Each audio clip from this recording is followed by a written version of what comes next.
It's showtime, folks. It's showtime, folks. Showtime, folks. Been watching that clip. I haven't seen All That Jazz, but I desperately need to watch All That Jazz. It's showtime, folks. That clip of this clip popped up in my TikTok. People know that I love take a shot every time Matt Proctor says TikTok. It's showtime, folks. No one's ever gonna watch this later. Except the aliens. This video popped up in my TikTok feed. It's quiet in this house, and now I'm loud. Let me turn something on so I'm not quite so loud. This video popped up in my feed. Better Call Saul and Bob Fosse. I guess Jimmy, whatever the fuck his name is imitating Fosse in All That Jazz. It's showtime, folks. So I was in the green room before the open mic on Monday. One show a week, that's about all I can handle. I have the inverse of the Broadway schedule. Broadway, they do shows every day but Monday. I do Monday, and then I take the other 6 days off. I've got the inverse. So I'm working hard when they're just sitting on their asses to entertain and to keep the arts alive in downtown. It's showtime, folks. So now I've got to see the film. Okay, so today we're going to talk about... God, there's a lot to talk about, isn't there, everybody? I mean, gee whiz.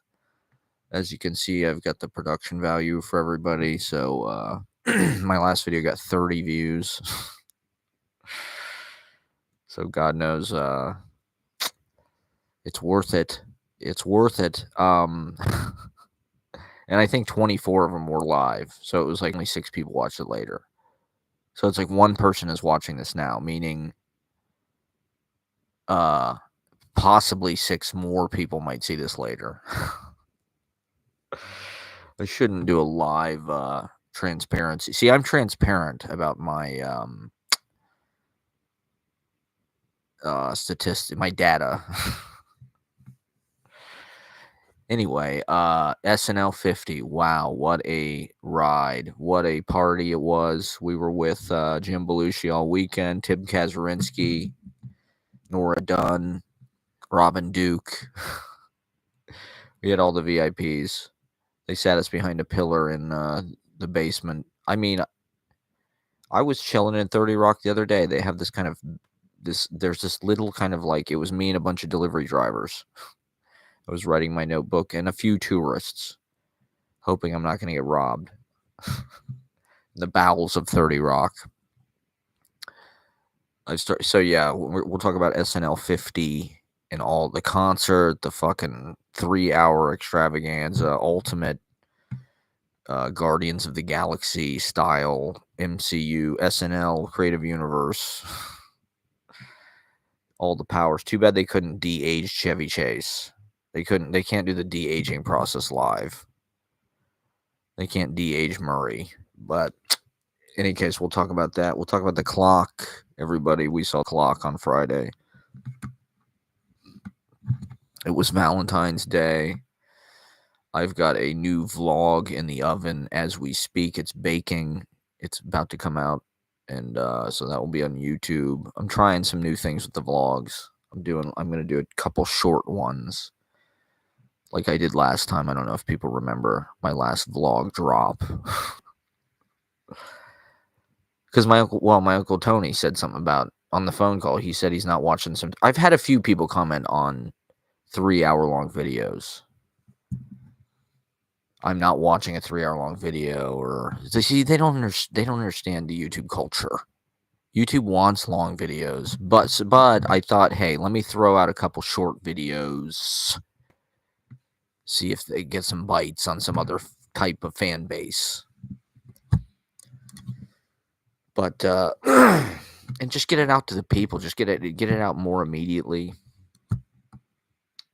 to the people. So I've got a new vlog, Drill Pastels, coming at you, and then I'm working on another one. One of them's 35 minutes. It's got the Super Bowl. My brother came to visit. What else? Ashley's reading it. Fucking Aeneas. Dinner at Orso. It's all covered. It's an epic, as usual. The whirlwind culinary feast continues. The living mural. Give me 1 second to just turn on some kind of heavy machinery, so I'm not the loudest thing in this room.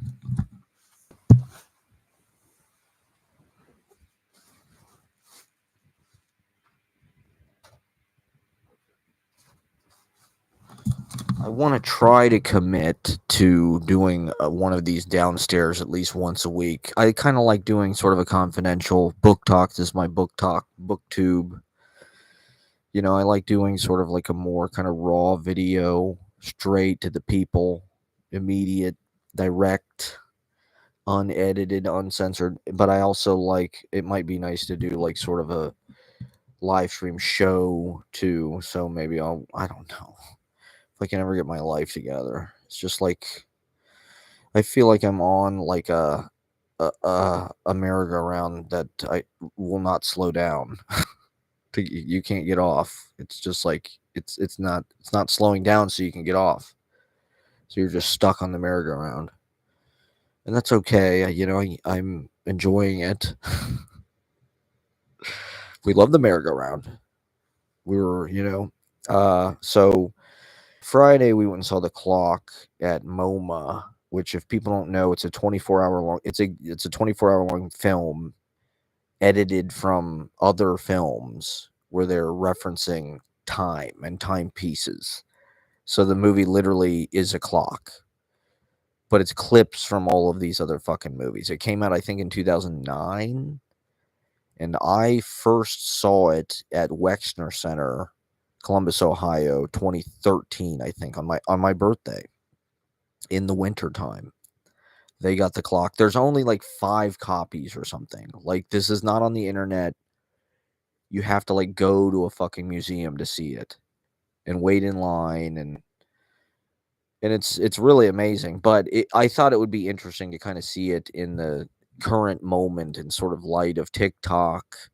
I mean, TikTok is like The Clock times squared. You know, it's like exponential because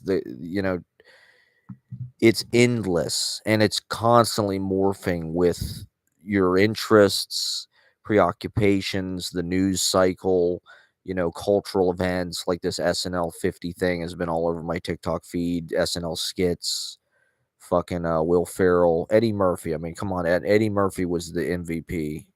There's just something about him. I don't know. He is just funnier. I don't know what it is.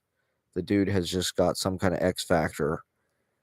He just can take it to another level, and he's so natural. And so the SNL 50 show was, I've been, I'm going to talk about SNL at length, probably, everybody. That's going to be, because it's that weekend. It's the SNL 50, so I thought it'd be a good excuse to talk about it. Sort of get our minds off the political for a half second as our country is dismantled before our very eyes. But we won't dwell on that for a second. We'll talk about Chevy and Lauren. We went to Orso. I'll talk about Orso. Singing Me, Oh Muse. The reminiscences of Orso and Lauren. It's supposedly one of Lauren Michaels' favorite restaurants. I heard about it on the fucking Dana Carvey, David Spade podcast. They sort of mention New York stuff from time to time. They all lived at the Bromley, I guess, on the Upper West Side. Dana Carvey lived at the Bromley in the 80s, going to Zabar's. I think it's like on Broadway and 86th or something. And Lauren likes Orsos, which is like, it's on Restaurant Row, which New Yorkers, real motherfuckers know. Restaurant Row is, I think it's 46th Street between 8th and 9th. Maybe it's 9th and 10th. I think it's 8th and 9th. And Joe Allen. We've been watching all these fucking Neil Simon movies. And he mentions Joe Allen, which is this Broadway. It's all these because it's right near the theater district. So it's like places you go before you go to see a play, or like actors or whatever fucking eat there. Fucking Martin Short or Burnett Peters or Kristen Chenoweth or wannabes or what, I don't even know. Tourists, theater kids from all over the country. I mean, one of the hallmarks of SNL, and it's almost become like a pejorative in our society, like theater kid. It's like a bad, like they've identified culturally the kind of genetic of like theater kid, and now it's like people are constantly pointing their finger at like that's theater kid energy. Theater kid energy. SNL has theater kid energy. Especially recently with all of the fucking like Ariana Grande, Wicked, all the musical parodies. Jesus Christ. I mean, I stopped watching SNL in about, 2000 or something. But I guess you grow out of it like wrestling. It's like wrestling. It comes back into your life. It leaves your life.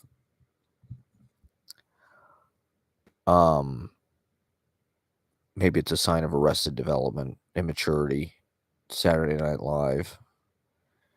But I don't know, it's one of the kind of last cultural institutions, and just, I don't know, all of the time in that room, Studio 8H, and the history of that building, and like, I don't know, the fact that it goes back to the kind of pre-gentrification era, and we've seen it all, happen kind of, it's well documented. We've all seen the fucking best of tapes, and uh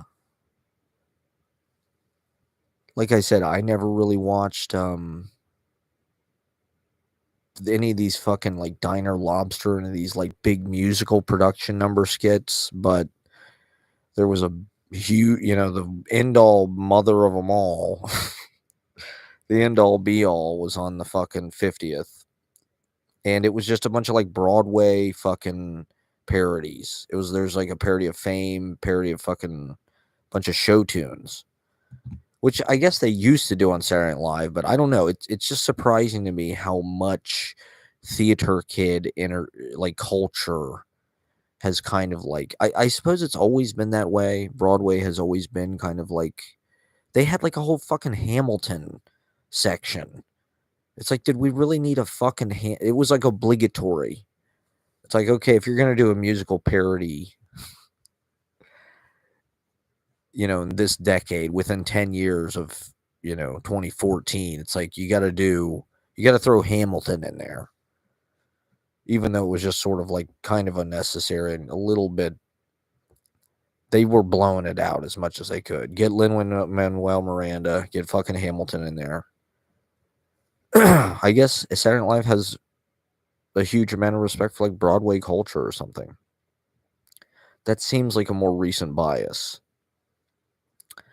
But it's reflective of our culture at large. Another thing that surprised me about it was like how many of the jokes are based on just like stupid kind of childhood intellectual properties, like the Scared Straight fucking skit. Like all of the punchlines were about like Harry Potter and fucking like Elf.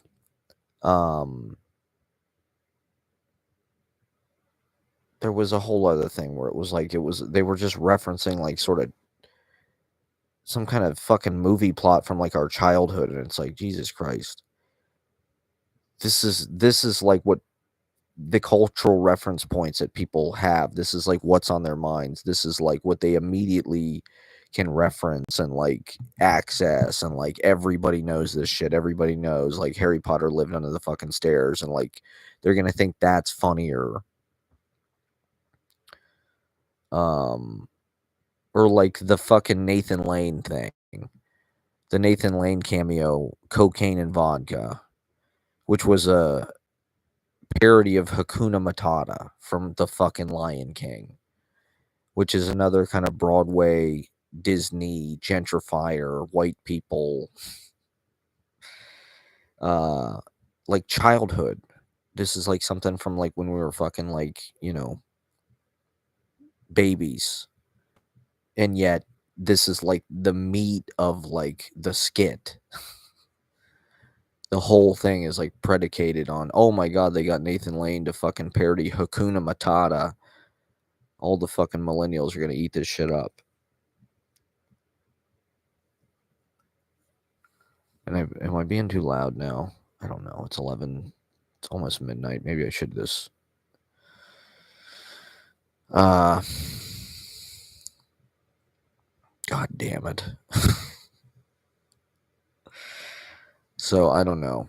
That's the like the stuff that the skit is like made of, is like these fucking references to like child VHS movies that babysat us or something. And but so we went to the clock, right? That's at MoMA right now. I think they own a copy. It's like it's in the MoMA collection, of course, the clock. And I'm sure I've talked about it on here before, but my whole YouTube and scenes from life is definitely hugely influenced by the clock. Because like I said, I read about it. I think Don DeLillo wrote about it. I think there was a short story in the New Yorker. It's in not The Body Artist. I think it's in Point Omega or something. One of those like later Don DeLillo books. He talks about the clock because I think he saw it at MoMA.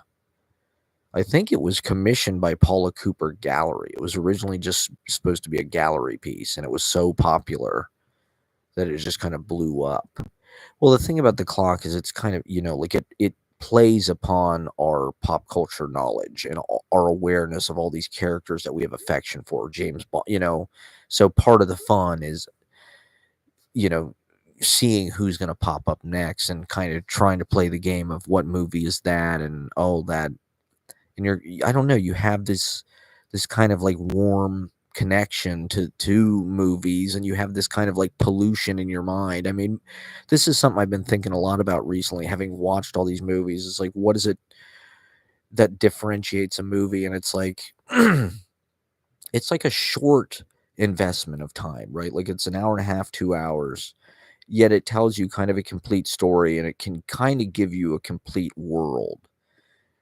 And so like I've seen, like I've talked about in here before. It's like I've seen way more movies than I remember seeing. There's a lot of movies that I'm like, oh yeah, I saw that in the theater, because it's not really that big of a fucking time commitment, and yet it's like a dream you had or something. It's like it's a memorable experience, or it's even like something that you actually did experience, where it's like you remember it for the rest of your life. Kinda most of the movies you see, you'll probably remember at least like the vibe or something, kind of what it looked like. And so the clock is kind of just like a collection of all of these memories and all of these experiences that you've had with. I think when they edited it, I don't even think they ripped anything off YouTube. I literally think it was like fucking DVDs and shit. It says he found all his interns and stuff, because they literally this is before AI. This is one of the things that's fascinating about watching it now, is like now they could just have AI agents probably search out the clips, or I mean, they wouldn't do it well. The thing about the clock is it is about his perspective and his kind of sense of humor, the guy who made it. It's cheeky, it's curious, it's British, it's very British, because it was made there. And he literally, I think he put in a classified ad in like a local newspaper, and he found all of his editors at like a video store. And so I think he just had people watching movies, and they would note if there was ever a reference to time in the movie, or a clock, right? So the whole movie is just, but it's well edited. It's like you get all the ceremonies, there's certain things that kind of group around certain periods of time, 7 or 8 p.m. There's all these dinner scenes. Dinner is served, people at tables, food. The sun goes down. There's a great sequence with like all these people going to the theater.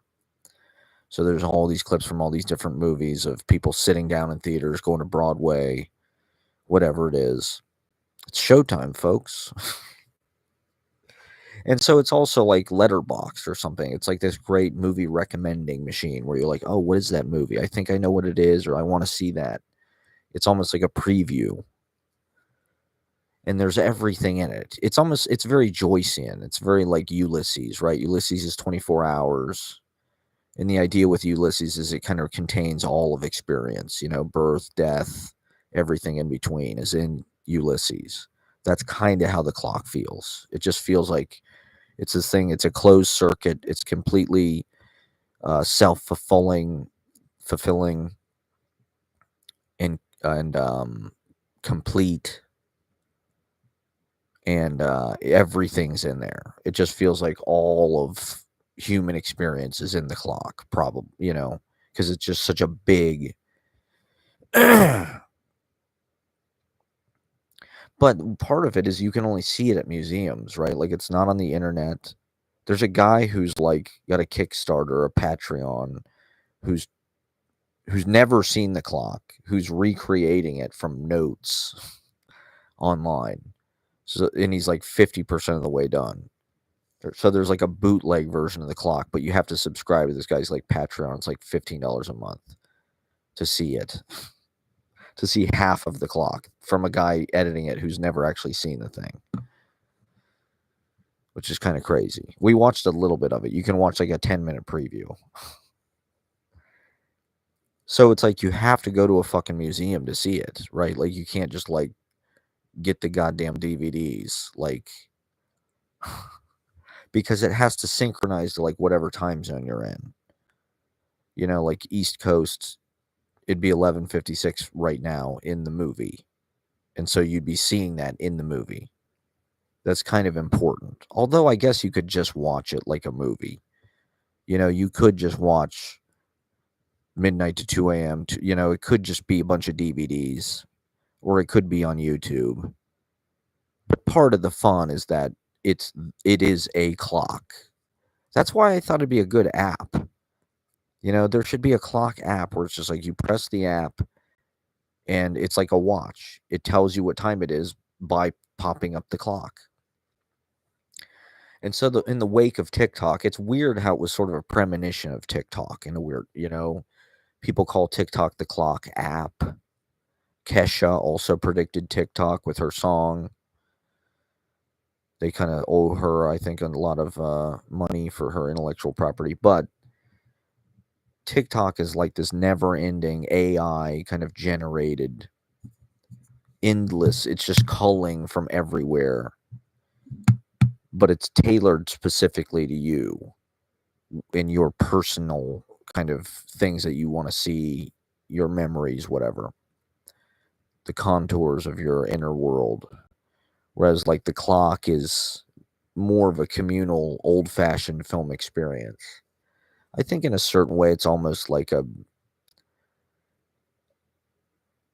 Last Showgirl or The Circus, where it's almost like a eulogy for film industry almost. And there's some amazingly recent stuff in there, considering it was made in 2009. Andrew Garfield is in it briefly. Lions for Lambs with Robert Redford.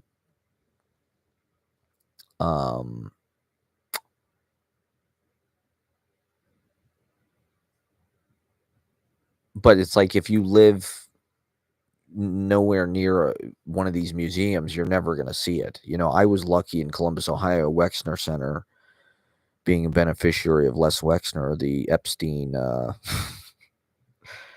business partner, Epstein's benefactor, basically, through the good charity of the Wexner Center. We had the clock. And so being a young videographer in 2013, and like I said, I'd read about it in the New Yorker magazine. I think Ben Lerner had a short story, or he talks about it in 1004, I think. I think maybe they had published excerpts of 1004 in the New Yorker or something that I'd read. And I'm pretty sure he talks about the clock in 1004. So once again, Ben Lerner, just generational talent there, everybody. The leading edge, the bleeding edge of we're all just following in Ben Lerner's big brain footsteps. So yeah, I've seen the clock, but it's like you can only see at these museums, and the museums open for like this brief window of time from like 11 a.m. to like 5. So it's like they're kind of just showing the same goddamn sections of the clock over and over again, and you're never going to see probably some of the more interesting sections of the clock, which are like late at night, midnight, 5 a.m. Those are the parts of the clock that I've never seen that are probably like a little bit less viewed, and I don't know. There's probably some interesting. So I don't know. It feels unfortunate that probably most of this work is not being seen actually, because most of the people are seeing it during the day. I think MoMA has had one overnight screening. I think they've had the clock since like October or something, and they just extended it because it's movies and everybody loves movies and everybody has these kind of memories. Like I was saying, we've all seen these movies, and I got excited. There were 4 people watching. I got too excited. I started to ramble, and I think cinema is just like expanding to being all seeing. It's happening everywhere all the time, and so everybody is kind of a little mini filmmaker, and the clock was this kind of prescient. They made that at a moment like right before it would have been really easy to do it, actually, or easier. Like in 2009, like getting all that shit on DVDs somehow. I think he had to like transfer it manually. Like each one of those clips, he had to like rip manually somehow and create his own. Like I noticed that certain, like the Glengarry clip. There's a clip from Glengarry. It's like real low quality. And for the sales conference, what time is it? They got a sales conference.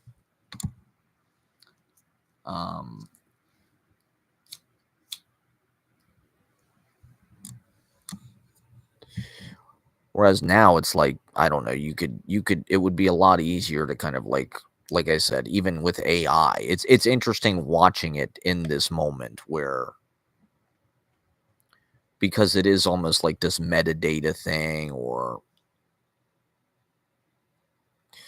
kind of a huge kind of archival, it feels like. And I guess what I liked about it and why it was inspiring to me is it feels like it's almost like an Ashbery poem where it's just like you're kind of going from profound passage to profound passage, and the editing and the weave of it is so well done, and it's kind of sewn together with such kind of panache. And so you're going through these little islands, of like, you get profound scenes, like he includes complete scenes. So it's like you're seeing like these brief kind of, like, you punch in and there's like a duel happening, the good, the bad, and the ugly. And he kind of intercuts between that and something else. But you're focused on that and you see the complete act of it, at 5 p.m. or whatever it is when that's happening. For some reason, there was a bunch of duels around 5 p.m. and which is right when we got there. And so I think when I went in Columbus, I probably saw it earlier in the day. I think I saw it like 1 to 4 p.m. I remember seeing 3 p.m. because there's all these fucking bells that are ringing. Hunchback of Notre Dame. The bells just go crazy from all these different movies. The super cut of all these different fucking characters. It almost looks like a Super Bowl commercial. Like now they do a lot more stuff like that where they'll kind of just like take all these different franchise kind of recognizable iconic characters and edit them together into one kind of like, in fact, that's even kind of what SNL has become, where it's like it's kind of just become like how much star power can we fit into one fucking frame of the shot. It's like, let's put every fucking movie star in, Guardians of the Galaxy or the Avengers or whatever it is. Let's put Robert De Niro and Meryl Streep and fucking Eddie Murphy and Kate McKinnon and fucking, let's put all these people in one goddamn skit. Let's put fucking Hamilton in the skit. Sudeikis, throw him in there. Tracy Morgan, Keenan. Maya Rudolph is singing. Bill Murray's in there. It's like, Jesus Christ. President Clinton is in there. Hillary.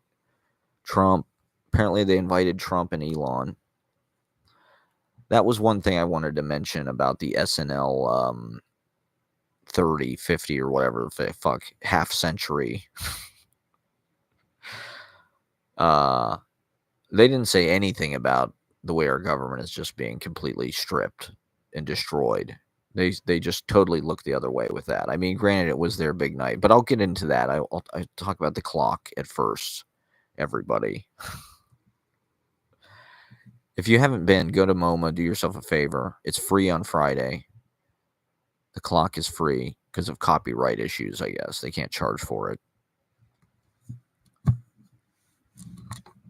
I don't think he got anybody's permission to do the clock. I think he just did it himself. A pioneering act of shareware. File sharing. Christian Marclay, who was the kind of like artist behind the clock, I guess he started out, I think he went to art school or something, but he was like a DJ. He was like an art, and he did like CBGB. He had, I don't know. I'm just going to, he would like cut vinyl records together. He'd cut one part of, the clock is kind of a cut up, right? It's almost like the sonnets. That was one thing that kind of struck me. Was it felt a lot like the sonnets, actually. The way it's kind of this interlocking weave and these kind of like different strips of film kind of like crochet together into these kind of like oven mitts. When I was a kid, my mom brought this crochet set home, which like you knit these little, they weren't really oven mitts. They were like, what do you call them? They were just like squares, oven warmers or something. There's a name for them. There's some kind of kitchen name for them, of course.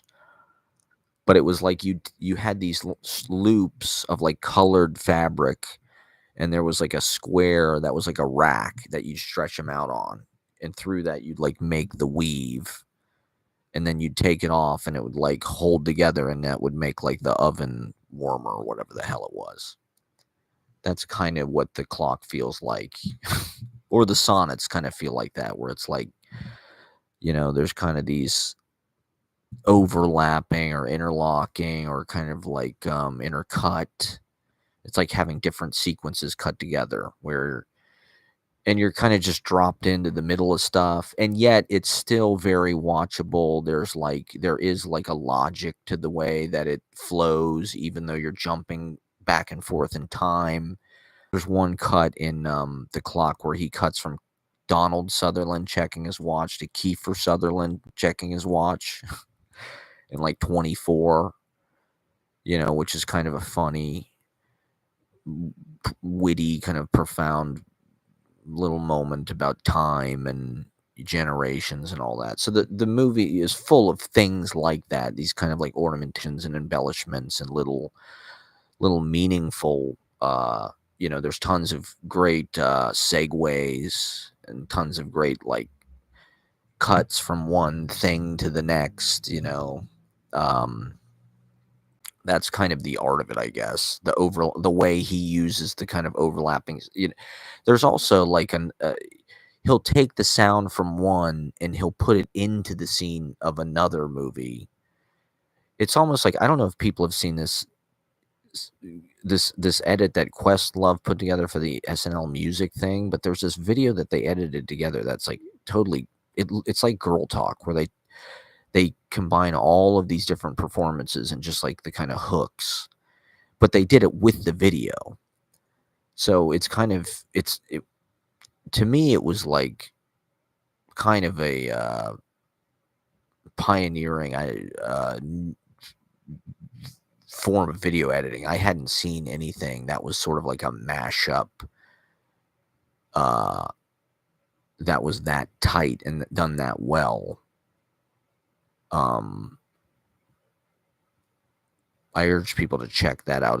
It's a real short video, but it's just like this mega mix of all of these moments from Saturday Night Live, and there's stuff that's overlapping, and they're putting Queen with Miley Cyrus and this with that, and Fine Young Cannibals and with Nirvana and whatever the hell it is. Um,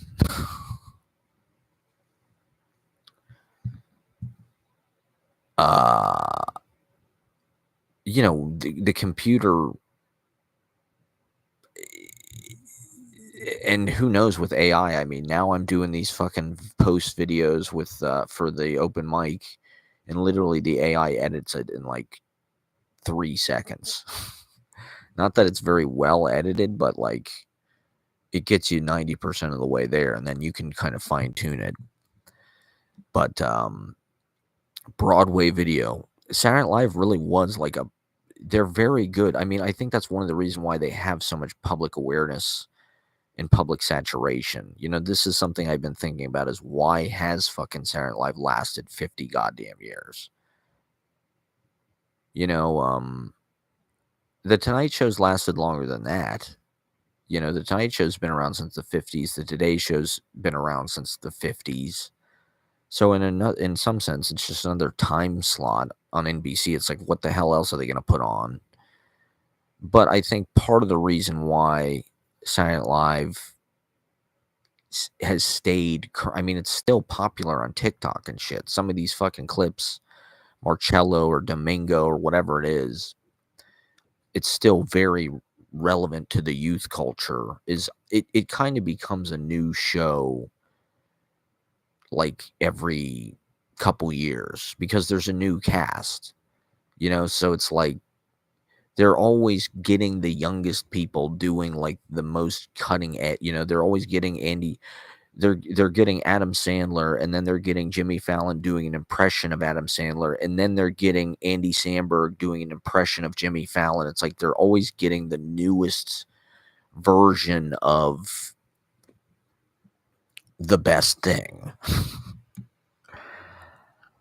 And or like the most, I don't know, big tent kind of corporate television friendly inoffensive thing. I noticed was Janine Garofalo at the 50th. I do think Saturday Night Live has a conservative bent, actually. Lauren says it's nonpartisan. But Farley and Spade were conservative. I think Adam Sandler's conservative. Norm is conservative. I think Jim Downey is kind of conservative. Maybe not Al Franken, but Colin Jost, I think, is kind of conservative. Michael Che seems kind of conservative. Pete Davidson, I'd say, is probably kind of conservative. He got his tattoos removed. It looks like shit. He should have kept the tattoos. I hate to say it, he should have kept the tattoos. I'm jumping back between SNL and the clock. To me, it all kind of melds into one thing, because when we left MoMA, we walked from MoMA to Orso. They're kind of near each other. MoMA's on 53rd and 5th, between 5th and 6th, and Orso's on 46 between 8th and 9th. And so as we were walking to Orso, we walked by Radio City Music Hall, and they were literally doing the fucking Saturday Night Live concert in Radio City Music Hall when we walked by. There were always cop cars out front. And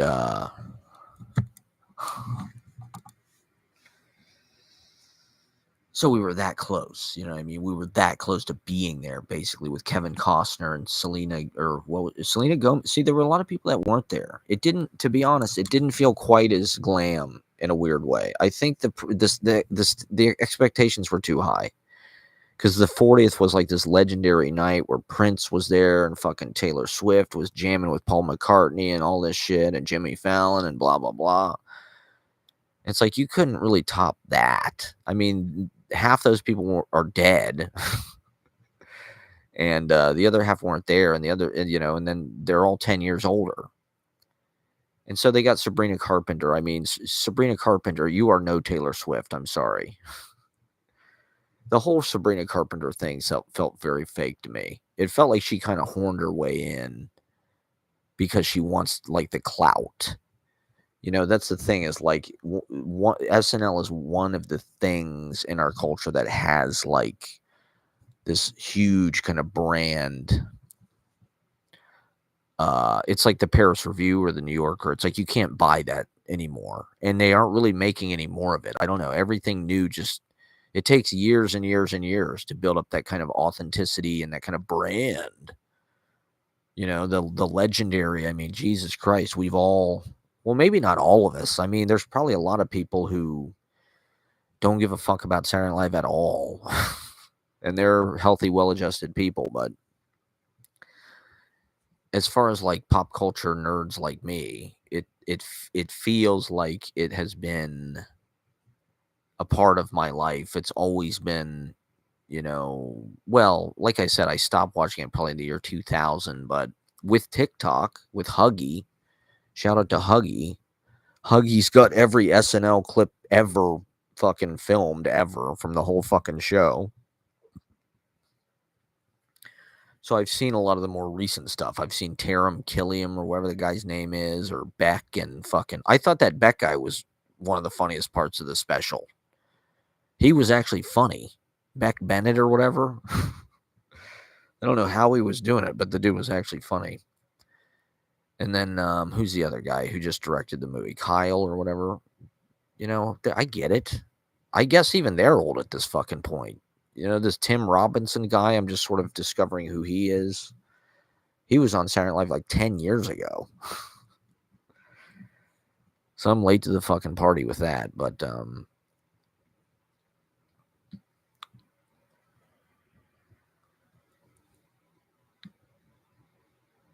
who is it now? I mean, who the fuck is it? James Austin Johnson? I think he sucks.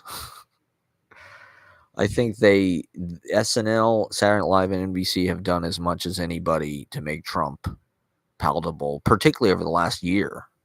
You know, that James Austin Johnson guy came in with his Trump impression a couple years ago, and that became the kind of new standard that made him kind of like on a human sized again.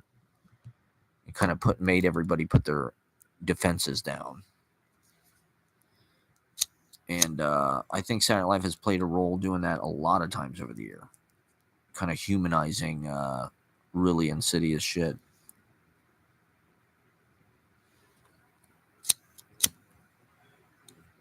And yet they did call Clinton to task on the Vince Foster thing. They did that whole celebrity sing-a-thon skit with Jerry Garcia, fucking Chris Farley. And so I don't know. It's one of those things. It's just one of many kind of like American dreams that you're like, hey, I could be XYZ. I could be a rock star. I could be on Saturday Night Live and fucking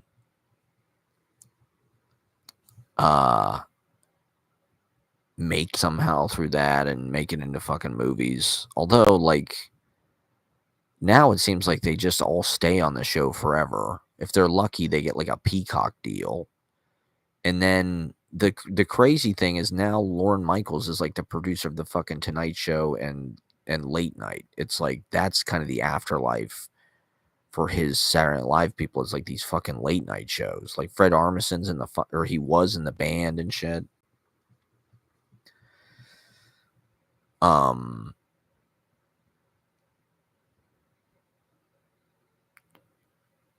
So I don't know. It's like you're this close to it being in New York and Rockefeller Center's right there, and so you're like, oh God, you know, you're like, oh fuck, could we go to the party? Let's go to the party. Let's go. What are we gonna do? I don't know. Maybe we'll get in somehow. Let's go to the concert. FOMO. It's FOMO, right? You're like, fuck, I need to be at this concert. Cher is there, and fucking I don't know. The concert was a little bit. It felt like the X Factor or something. It felt or the Masked Singer. Like, it felt like they were trying to, like, do, like, this, like, wow factor where you're just like, "Oh my god, wow, it's Cher, holy shit." Just let him come out and do one song and just kick ass and, just keep hitting him. I did think the Will Ferrell on a gas tire thing was fucking hilarious. They fucking smoked it, I gotta say, with their Kendrick Lamar thing. I mean, that shit was all over TikTok, and rightly so. Bill Murray's thing was kinda creepy with the 3 chicks. He's a little too old to be making jokes about that. I thought Eddie Vedder was, I don't know. But it felt like, especially because we were watching it, like, not far from there, living in New York, I don't know. It just feel and being in the show business, you feel like you're tangentially related. You're, 6 degrees of Kevin Bacon away from there, you know, uh, with 1 or 2 lucky breaks. Maybe, I could have been Marcello. No, or Mikey Day. Mikey Day, I don't think got on the show till his, like, late 30s. I think he was on Wild 'N Out, the original one, with Nick Cannon, before Nick Cannon started Elon Musking fucking dozens of children. There was a, Mikey Day Wild 'N Out, I believe. I think with Saturday Night Live, they just go for whatever the youngest, that's kind of what it is. I think that's why it has stayed relevant. That's why Lorne Michaels is kind of who he is, the greatest impresario in the nation, as Dan Aykroyd said, because, like, his friends are all insanely famous for some reason. Paul McCartney, Paul Simon, Mick Jagger, Jack Nicholson. That's like his friend group. I don't know what that's about. I don't know what, I guess they all just like each other. They vibe. They're vibing in the Hamptons or whatever. But they get the most famous person in the culture that week, and they get the best band or, like, whatever the hit song. They will get whatever that is. And so they get the person at the absolute height of their celebrity. They've got some new movie coming out, or, they've got Nancy Kerrigan hosting for some fucking reason, or Steinbrenner, or, Sabrina Carpenter was all over this fucking anniversary. And it's just like, and Bad Bunny is, like, in the fucking skit and stuff. And it's like, these are the most famous fucking youngest, most relevant pop stars, for better or for worse. I mean, where was Dua Lipa? I don't know. Somehow Sabrina Carpenter wormed her way in there, and Lauren likes her. He likes Pete Davidson. You know why? Because that shit is all over social media. They're trying to figure out how to be relevant to the youngest audience. I don't know. For some reason, that's what Saturday Night Live has always been about. It has been about, like, being young and cool, I guess. And if that means having Sabrina Carpenter on and fucking Jelly Roll, how the fuck? How the fuck is Jelly Roll? That's got to be some MAGA thing. They're reaching out to, like, Christian conservatives or something with Jelly Roll. That's like that part of the audience. But how is Jelly Roll, like, A-list? I just don't get that. Like, okay, if Jelly Roll's famous, whatever, that's fine. But he's, like, A-list? That's crazy to me. He's there with, like, David Byrne and fucking Arcade Fire and Snoop Dogg and St. Vincent and shit. It's like, and fucking Jelly Roll, okay.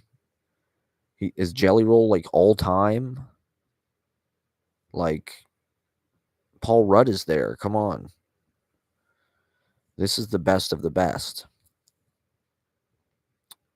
Saturday Night Live does feel like kind of the old paradigm, and it feels like this capitalistic New York, grind people out, throw everybody into this, like, competitive Machiavellian, like, fight it to the death. If your skit survives, dress. makes it through to the actual show, and everybody's fighting for airtime, and a lot of the cast members have kind of spoken out against the kind of toxicity of the environment. Bill Hader, the anxiety, and Andy Samberg they had a whole Lonely Island fucking song about it, right? About the mental health toll that it takes. And in a certain way, it's a metaphor for capitalism. You know, it's like if you make it on SNL, you are, I don't know, you're kind of you're good looking, and you're, you know, smart at comedy. That's the people that get on that show, and they farm. It also kind of, like, Lauren Michaels had this thing about, the show airs in all 50 states. It's got this kind of like center intent. And so I think that it's like they don't really want anything too controversial. You know, like when Sinead O'Connor ripped up that picture of the Pope, that was like a big deal. They all kind of like went, wait a minute, we didn't have anything to do with this. Joe Pesci was talking about it the next week. I think Dice was talking about it. Oh, my vlog just bounced. All right, everybody. My new vlog just came out of the oven. It's ready for you. Ready for new eyes. Covering the first couple weeks of Feb. And a lot of exciting things in there.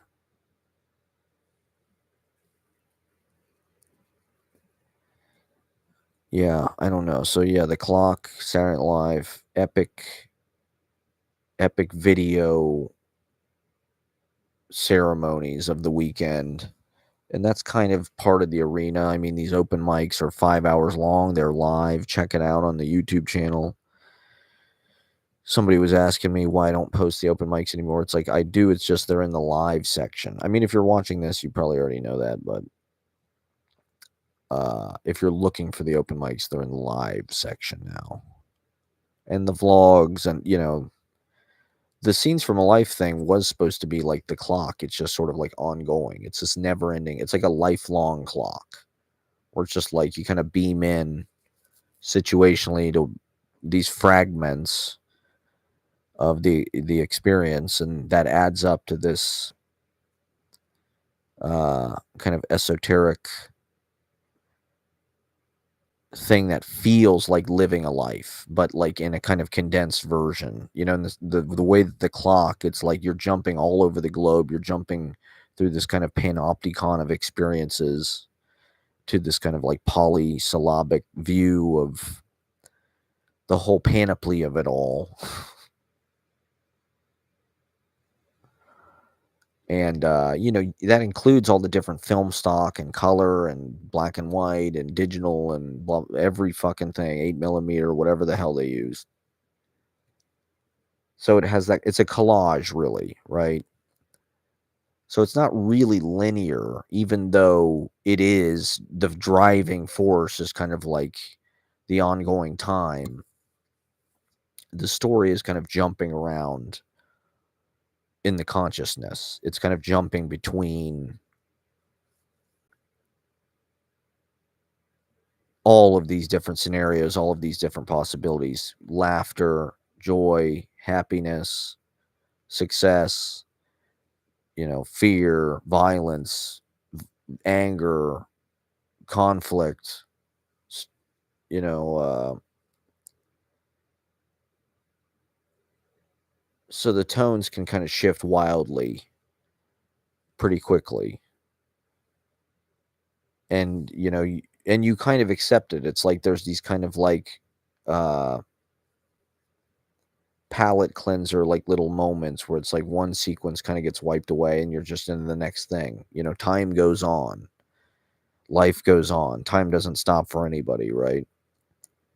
Including it, you beam into these characters' lives, you see a little bit, and then mercilessly you quantum leap into the next thing.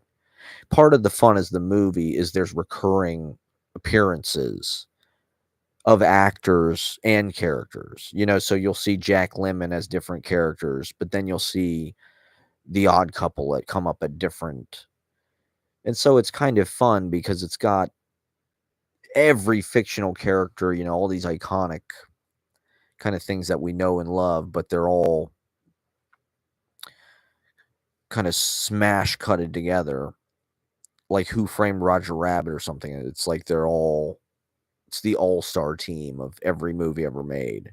And that's what our culture has become in the last 15 years. It's just like everything has to be Super Smash Brothers Melee or an Avengers movie. It's just like get every fantasy, get De Niro, and the SNL thing is the all-star episode of all time. Like we're gonna have Black Jeopardy with fucking Eddie Murphy and Tracy Morgan and Leslie Jones and Keenan, and we're gonna have fucking Weekend Update with Bill Murray and Drunk Uncle and Cecily Strong, and we're gonna have fucking what was the one? We're gonna have Meryl Streep in the goddamn skit. We're gonna have John Hamm and fucking Adie Bryant and fucking Woody Harrelson for some reason, and was it Pedro was the other guy, and then goddamn Meryl Streep is in the skit. It's like, what? This is celebrity for celebrity's sake or something, or it's just like it's something that would have probably been unfathomable like in the 80s. These people were so famous in the 80s, like the idea that you'd have Robert De Niro and like Eddie Murphy on it would have been unthinkable in 1983 because those people were just like too famous, and that was just like the legacy media. It's like that's how they protected their fame or something. It's like they didn't, it's like Robert De Niro's in his own fucking movies and Pacino's in his own fucking movies. It's like they don't make a movie together, you know? That somehow that would just be like there'd be a waste of their star power or something. Or what if it bombed? I don't know. Whereas like now it's like the fucking Irishman as Pacino, De Niro, fucking Joe Pesci, uh every fucking Scorsese actor, goddamn Sebastian Maniscalco, Ray Romano. Cost $400 million. Spectacle, I guess. The movies are Hollywood, that kind of power, right? That kind of movie star power is dying. It's waning. And so I guess they do have to combine forces to get people to pay 15 fucking dollars to see a movie.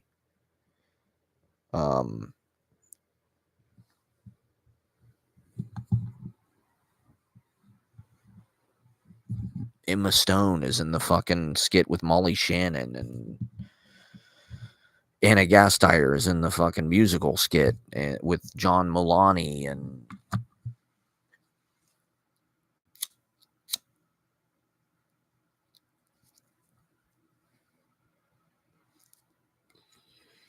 celebrity, fame, name, brand, advertisers, product. And yet a lot of these Saturday Night Live people don't necessarily have a whole lot going on outside of that kind of NBC universe. Even Pete Davidson's like, so many people are trying to help this guy with his career. Joe Pesci and fucking Judd Apatow. Bill Burry's in his fucking movie.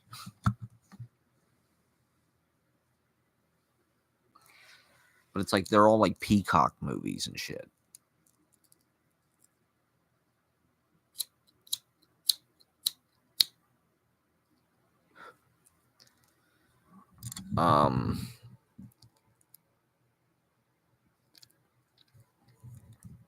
So the open mic last night was fun. I mean, it's nice, like part of the reason why I watch this shit or why I'm talking about this shit is like in my own kind of delusional Rupert Pupkin experience of show business. I'm thinking about like, oh, what can I learn from this, or how is this like our show, or We're like sort of a like little miniature Lauren Michaels situation. What can we learn from the teachings, the philosophy? Has he written a book? There should be like a fucking like 48 Laws of Power by Lauren Michaels, because he does seem to have some kind of magic touch when it comes to like discovering talent. Or I mean, this is one of the things about Saturday Night Live that I think is important culturally, is it does feel like one of the prime examples of like something that's sort of a meritocracy in our culture, where it's like, I guess it's a remnant from another era where like Saturday Night Live, you can be a blue collar person who came up through Second City or the Groundlings or stand up comedy, like Bill Murray or Chris Farley. Chris Farley's just a guy from Wisconsin. A lot of these people come from Second City, right? And so being from the Midwest, Chicago is right there. It's one of the things that a lot of people, theater kids, can look at and be like, okay, this could be a path for me. I'm not a Nepo baby. I'm not in LA. I'm not born into the film industry. I don't really know how to break into that. But like, look what Chris Farley did, or fucking, this kind of launching into career, Mike Myers or Dana Carvey or any of these people that kind of used SNL to kind of like, step into Belushi, Dan Aykroyd. These were all guys at Second City and shit, right? And so, they were just sort of nobodies. They were middle class or working class. And through the merit of their own, when that show came on, there was no reason why it was going to be like a cultural phenomenon that people are still fucking talking about, right? Like, there's a million sketch comedy shows that have come and gone in the time Saturday Night Live has been on in 50 years. And that includes Mad TV and SCTV and good shit. But there's something about the instantaneousness, the live, and the kind of cheapness of it in a way. The way it can be nimble and think on its feet and be agile and respond, and they can just kind of throw it together. I think that's a part of its staying power. It doesn't cost a lot of money. It isn't super demanding technically. They can do digital shorts and they can throw in a little bit of production, but that's fun as an amateur too, because you're kind of seeing like amateur theater or something on TV, or it's like, it's not completely professionally posted out, post-production the fuck out, where they just fix everything. And it's just like a bunch of kids in like this fucking studio, like in front of a fucking camera in their bedroom or something almost. That's kind of how it feels. It feels like a bunch of kids writing a play and putting it on for their parents. Or that's like my fantasy. It's like, where else? It's like little 10-minute plays about the culture that every week. And then they get the hottest fucking musical guest in the country. They get Britney or Janet Jackson or fucking whoever the fuck it is, Sabrina Carpenter, Jack Harlow. Who has it been recently? Doechii probably was on. Lady Gaga is hosting and musical guesting coming up. Oh yeah, Timothy Chalamet was the musical guest, right, recently. He wasn't at the fucking 50th. Oh, he was at the BAFTAs. That's right, he was at the BAFTAs, losing to Adrian Brody again, unfortunately. Or fortunately, depending on how you look at it.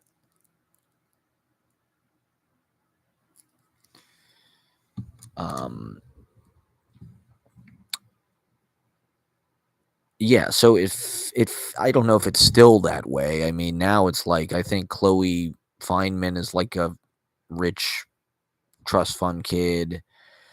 I mean, Keenan's been on TV since he was like a child. He was like a Dan Schneider. I don't know. I don't know what his the whole Nickelodeon thing is tainted, if you ask me. But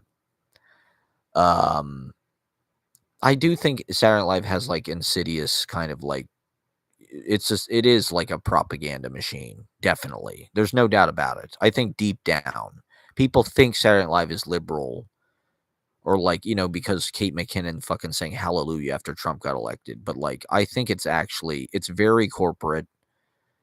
They don't want to offend their sponsors. And I don't think they really want to offend like the viewers or anything. There's something about it that's like very kind of commercial and static. They, especially over the last 25 or 30 years. I think, and this is something I've been coming to terms with, is like I heard somebody say like, from age 20 to like 40, that's when you're like in like the youth culture. Like that's where you're like in the relevant culture. That's where you're like defining culture. Or like John Mayer was talking about this advice. Elton John was saying when he's young, he should record as much music as he can. John Mayer said this, or he said Elton John told him this. Record as much as you can when you're young, because he's been, you'll tour on those songs the rest of your life, right? And it's sort of, I think it's easier, or like most people that are like celebrities, they sort of become famous when they can like define, like fucking Saturday Night Live started when these people were like young, right? I mean, now they're all old. We've known them being old, Chevy Chase or whatever, Bill Murray, they've been old my whole life, but like they were just like these unknowns when they were young, and they became like, this hot thing. They weren't just always kind of the establishment or whatever. And they defined the culture, right? I think so. I think Saturday Night Live was, I think Lauren Michaels was sort of interested in that kind of mode of doing things in until probably about 1995. If you see right around 1995, the whole culture kind of went through a reset, not just Saturday Night Live. Everything kind of became more corporate. Everything kind of became more, I don't know, produced. TRL came, In Sync, all that shit started to come out a little bit later than that. Puff Daddy. And Saturday Night Live kind of went from being this kind of warm, familial, kind of convivial, kind of like Lauren Michaels was kind of like had his vision of what it should be. And I think around that time he just said, let's just go for youth culture. Let's get Justin Timberlake in here. Let's get Britney. Let's get Christina Aguilera. Let's get Backstreet Boys. Who got a bigger fucking response at this 30th concert than the goddamn Backstreet Boys? I mean, how sad is that? That these guys are like everybody's favorite band at like this fucking concert of like legends with the B-52s and fucking Devo and shit. Everybody goes ape shit for the Backstreet Boys.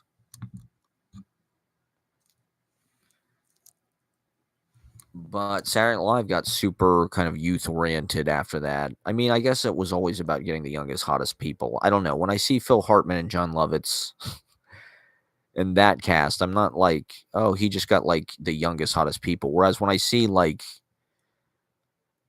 I don't know, Andy Samberg and Maya Rudolph and Amy Poehler and fucking Jason Sudeikis, I'm like, he kind of just Will Forte, like they're all funny, they're all talented.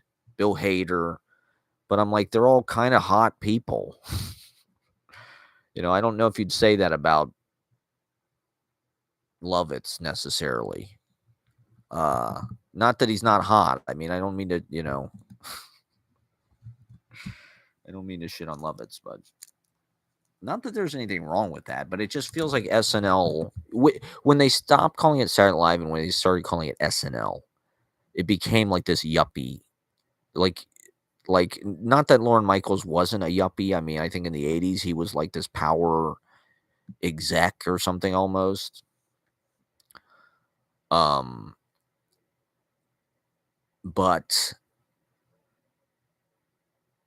it feels like now it just belongs to like Miley Cyrus and fucking Sabrina Carpenter and shit. It's like, okay, well, I guess that's who Lauren Michaels likes. That must be those are the legends. He's friends with Paul McCartney and shit. So apparently that's what is good in the culture. Selena Gomez and fucking.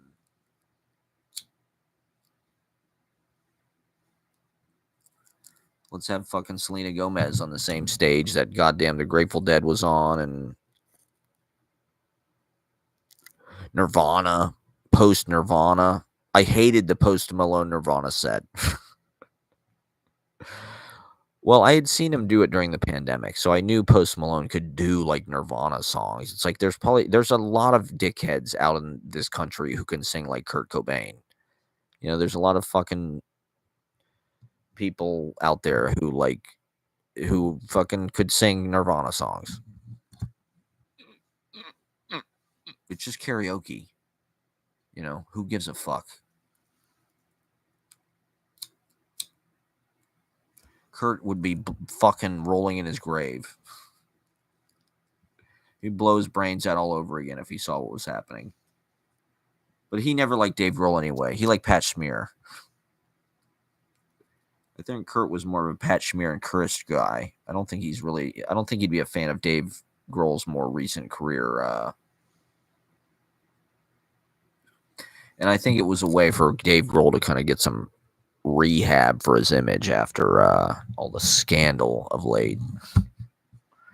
Let me read my poem about the clock, everybody. God, thank you for watching. We're doing the best we can here. I know we're scattered. Try not to be too loud. I don't want to wake anybody up. I know this is like a fucking SNL skit.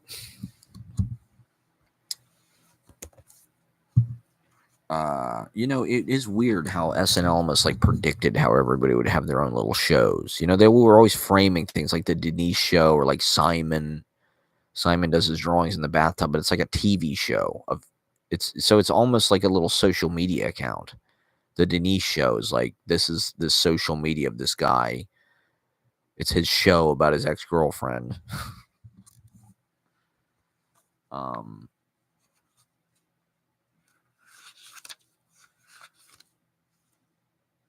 Okay, yeah, so I wanted to read this poem about the clock, which I did not read. I read a couple poems on Monday, which people should check out. I read my poem about Saturday Night Live and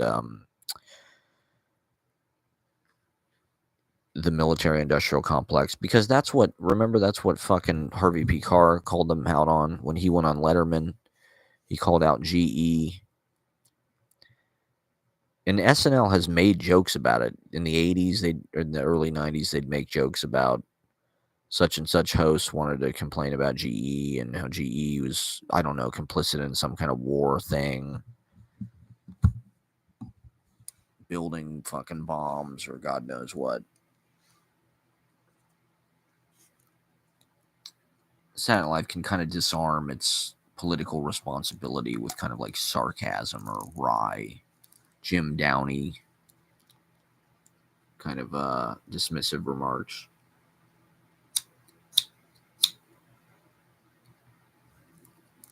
It was kind of like this weirdly, like, I don't know, like ominous event or something. It almost felt like something out of a Don DeLillo novel, where it just felt like, I don't know, there was so much power in that room in a weird way. And the way they were all wearing black tuxedos and like the red carpet was kind of black. It was all this like muted black. It felt like a funeral for fucking everything. Just like the legacy media, Rockefeller Center, the government, that show, Bill, all of the old people, they're old, so it's like, it was a stark reminder of our own mortality and how we're all older.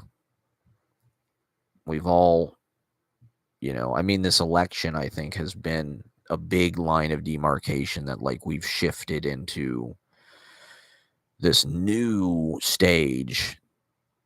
Where we were is not where we are now. We're no longer in Biden happy, oblivious garden land. We're now in like Trump derangement syndrome. And we're all like, I don't know. I just turned 40, so it's especially poignant with me, right? It's especially in your face. That we're entering into some kind of new stage.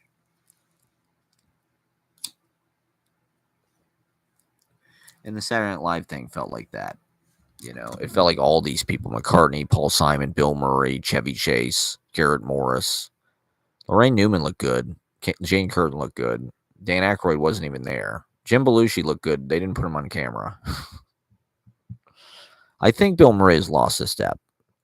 He can still kind of kick in when he needs to, but like I think he's a little bit like his band thing. I don't know, his Blood Brothers thing. It's real weird.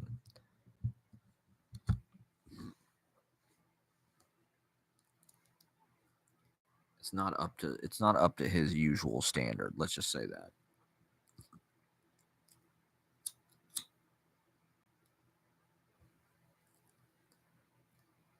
Let's get into it.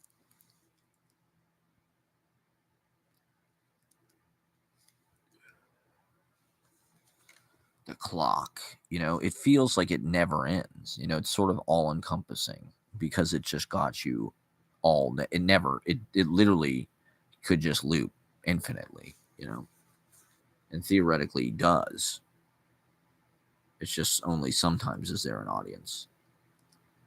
I'd like to have my own copy. But is it less impressive? This is something I've also been thinking about is like it's kind of easy to judge stuff from the past, but like because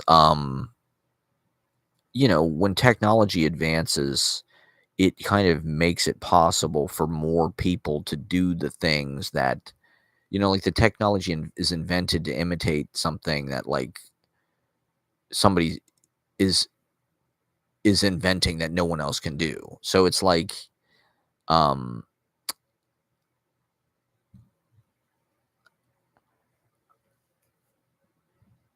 like this with the clock. It's like that would have been really really almost impossible to do when they did it in 2009, right? To edit that movie. But the technology has advanced so much. I mean, it would still be incredibly hard to do, but something like TikTok or I don't know, um, is able to kind of like I it's not that the movie looks stale, but like the fact that we're like able to like tap into all these kind of like different reference sources of video and kind of have this endless like montage that's kind of self-creating kind of makes it feel almost like a product of its time. Like to me, it felt like very much like shuffle culture. It felt like it was sort of like a product of like iPod Nanos or something. Like the way that you could finally like flick from one song to the next without having to listen to a whole album. The clock kind of feels like it's like a playlist almost, but it's on shuffle. Um, or it's almost as much about the soundtrack. It's almost like a DJ kind of mega mix. Shout out to Bruce Halliday and Adam S. if you're still out there. My audience, if you're haven't abandoned because I turned off the chat, but we'll turn it back on when the time is right. Um. Okay, so I will just do 2 hours, I guess.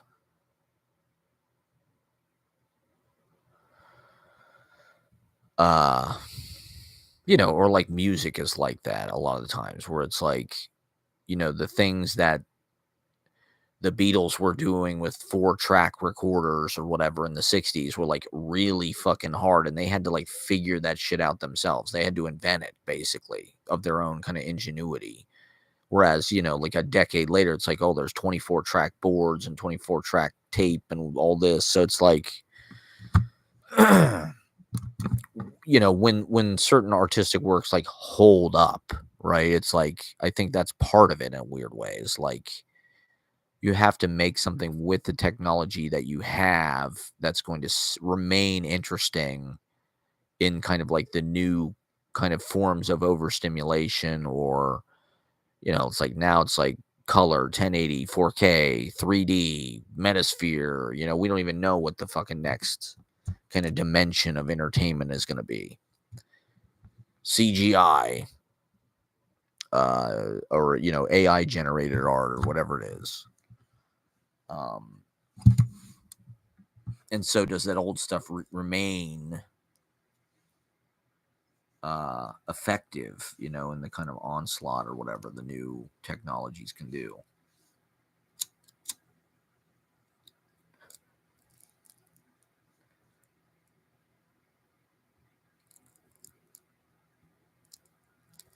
Like, it used to be really hard to make a film, but now it's like, Jesus Christ, everybody and their mother is filming shit on their iPhone, posting it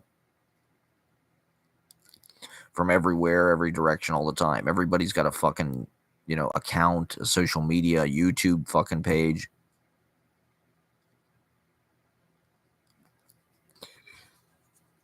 And it's fair game. We are all figuring out what people want to watch. All right, so this is my poem about the clock. Zen Catholic Mortality Supercut. This is 2/14/25. So we saw the clock on Valentine's Day. How poignant is that?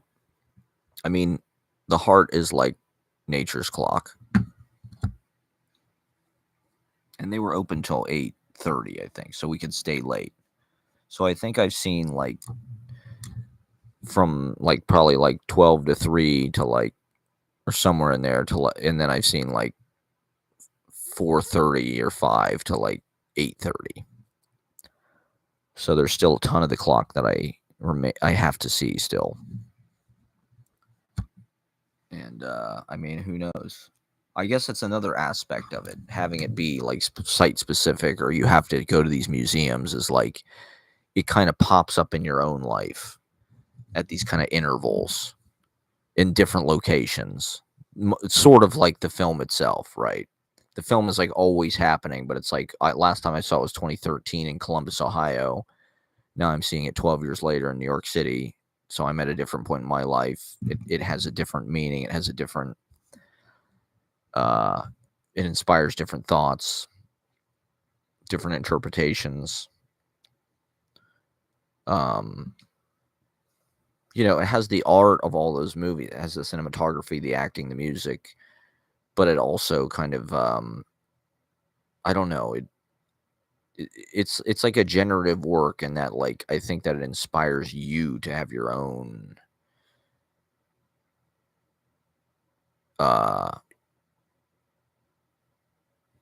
like, it's teaching you about how to make things, how to think about things.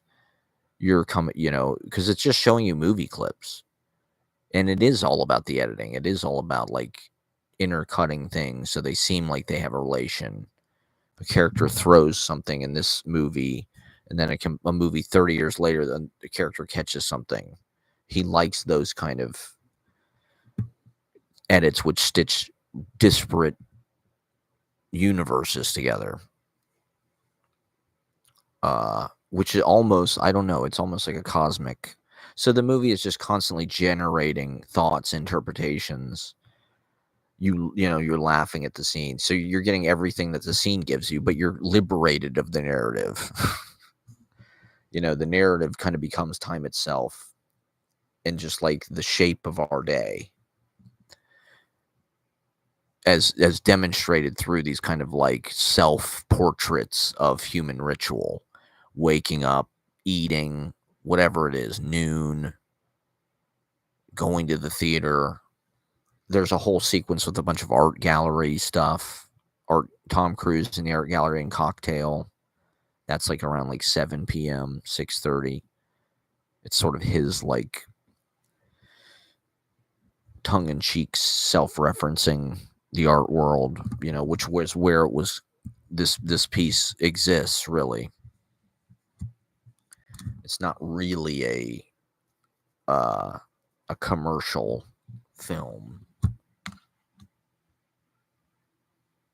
But what is it that makes it art, as opposed to just like a fucking YouTube montage? Or like YouTube had this film I remember seeing, I think on Netflix, called Life in a Day, and it was like people sent in footage from all over the world, and they like made a film from everybody's footage, which at the time seemed like, wow, this is crazy, like how they do this. I think that was like early 2010s.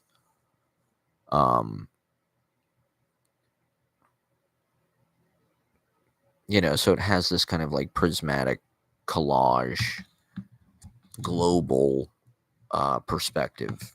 You're getting all these different points of view. I like that kind of stuff.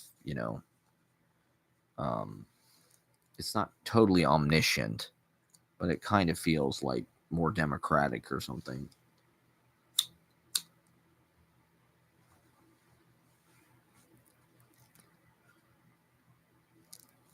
All right, Zen Catholic mortality supercut 21425. Ugly people need representation too. My mom would go ow anytime we sat on her lap.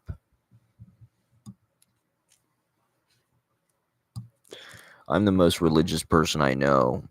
The unborn guest guessing what movie it's from, interlocking shuffle, deep fake Super Bowl commercial synthesizing my notes, scraps of paper splice a monument to the talismanic prison of cogs, motion collage where the characters come back older or younger. Where is the beginning on the enclosed circuit of biorhythms? It starts when you enter. We've seen a lot of the guessing game. We've seen a lot of these guessing game, and the movie suggests others. 3 o'clock Millennial Watch Time. 3 o'clock Millennial Watch Time. 3 o'clock Millennial Watch Time. 3 o'clock Millennial Watch Time. 3 o'clock Millennial Watch Time. Need the letterboxed playlist. This necklace of cameos. Certain parts left out. Omniscient supercut gets more immersive as you keep looking at your watch. A father looks at his watch and becomes his son. Nuns betting on football make room for the next thing. All possible human situations in its 24 hours. Joycean celluloid out of context. They have church at night playing Where's Waldo with temporal scoreboard. A machine for gauging where you are in the moment. Rituals cluster around the fractions of doomsday. I could watch this instead of time. I could eat this instead of food. Rituals cluster around a machine for gauging where you are in the moment. Rituals cluster around the fractions of doomsday. I could watch this instead of time. I could eat this instead of food. Advertisements for the whole thing. Mañana aquí. Cinematic girl talk functions like the sonnets, verisimilitude cut up, drawing on cultural information from the memory banks. My 28th birthday present, January 27th, 2013, with my mom and Dave, Wexner Center. The literature in my head goes on at all hours. It also felt like one of those things like Boyhood. Boyhood was another thing that kind of feels like less impressive now. Now that the whole fucking world has become like this scrapbook of experience and kind of like turning experience into cinema, of like personal diary, vlog, whatever, just clips in your phone. Boyhood, it took that guy 20 fucking years to do. The time he thought of it in the 90s or whatever, it was like a crazy idea, like make a movie with the same kid where like every year you film a little bit more of it so the characters literally, like that was probably a lot of hard work and a really incredible idea. And then right when that movie came out, it was almost like that movie kickstarted smartphone, social media, personal documentation of life, where it's like everybody's doing Instagram. That movie felt like Instagram in a weird way. Even though it was before Instagram, it was sort of just like these snapshots or Polaroids of that kid at different stages of his life. And so, in a certain way, when I haven't watched that movie in a long time, but I don't think it doesn't quite mean the same thing now that we're kind of like living in a world of the Boyhood, of just like everybody's got their kind of own personal version of that movie because they have HD fucking film clips of themselves from like a very young age at like every stage of their life. That was not the case fucking 15, 20, 30 years ago. There wasn't nearly as much fucking documentation. And so Saturday Night Live is like this weird catalog of eras where it's like those things are gone and they seem like, I don't know, almost like more valuable, or I guess that's just how human beings probably always feel about old people in the past, is like, wow, you were in this world that has transformed, and we know we can never know what that's like. And so they're kind of like special, like, wow, Saturday Night Live is like, holy shit, Eddie Murphy was in this fucking studio doing buckwheat, and like Belushi is in this fucking studio, and all, George Carlin and everybody has been in this fucking studio, Bowie. And we've seen it all. And when you watch like those fucking Mr. Robinson's Neighborhood skits from the early 80s, and like there's nothing I feel like that encapsulates probably what that time actually felt like, that kind of pre-gentrified. There's something about the video quality and the darkness of like the cameras they were using, just the vibe of like those early 80s Saturday Night Lives. They feel like very intense and very like kind of destitute, and like Whitman and Black or something, that early 80s period, early Reagan. It just felt like, I don't know, there was sort of this pervading kind of darkness in the culture. But, Eddie Murphy saved that fucking show in this kind of miraculous, it's almost like poetic the way it happened. The whole first team kind of exits, including Lorne Michaels, and this new team comes in. The whole show sucks except this one guy who's like 19 years old, and he's just like a phenom. He's like fucking Michael Jordan of fucking comedy, and it's just like everything he does is hilarious. To this day, I mean, for me, he was the MVP of the special. He was the funniest fucking thing. Him doing the Tracy Morgan, it was insane. And and the scared straight thing, he was funny too. I don't know. There was just something about everything he did that was so real. He's able to tap into the moment so easily. It kind of put those other people to shame. um, yeah, but I don't know. When you watch those, there's something about those 80s Saturday Night Lives with Gary Kroeger and Charles Rocket and Robin Duke and Tony Rosato. When I was in middle school, Saturday, Comedy Central used to always play the worst eras of Saturday Night Live. Probably because it was cheaper, I imagine. Those episodes were probably cheaper. They would always play the Eddie Murphy stuff, Gary Kroeger. Everybody on the show sucked except Eddie Murphy, and Joe Piscopo was kind of funny. And then they would also play a lot of the episodes from the Robert Downey Jr., Anthony Michael Hall, Terry Sweeney, Denitra Vance year, which is another kind of like crazy year. That's one of the interesting things about Saturday Night Live, is there's these. It's been on so long that there's these kind of fluke one-off years that are kind of like anomalies. It's part of the lore. People love lore now. And who's got more lore than Lorne Michaels and, Jack and Mick and Paul? It's like the show is all fucking lore. It's all, oh, Jesus Christ, Chevy Chase tried to beat up Bill Murray backstage, and I don't know, we're just endeared to this show in a way that feels like very warm, and it's like this huge tree in like American culture, but it also feels like kind of sinister. Like, I don't know, that shot of the writers all outside in the rain. I don't know. There's something about that shot that just felt very powerful and, like, I don't know, kind of ominous to me. There's something about it that just felt like just the power and the influence of those people and their imaginations, and like the kind of like little fucking half-baked ideas they had for skits that have strategery, that have kind of like really helped America, I don't know, just be imperialistic and endear. Saturday Night Live, more than anything,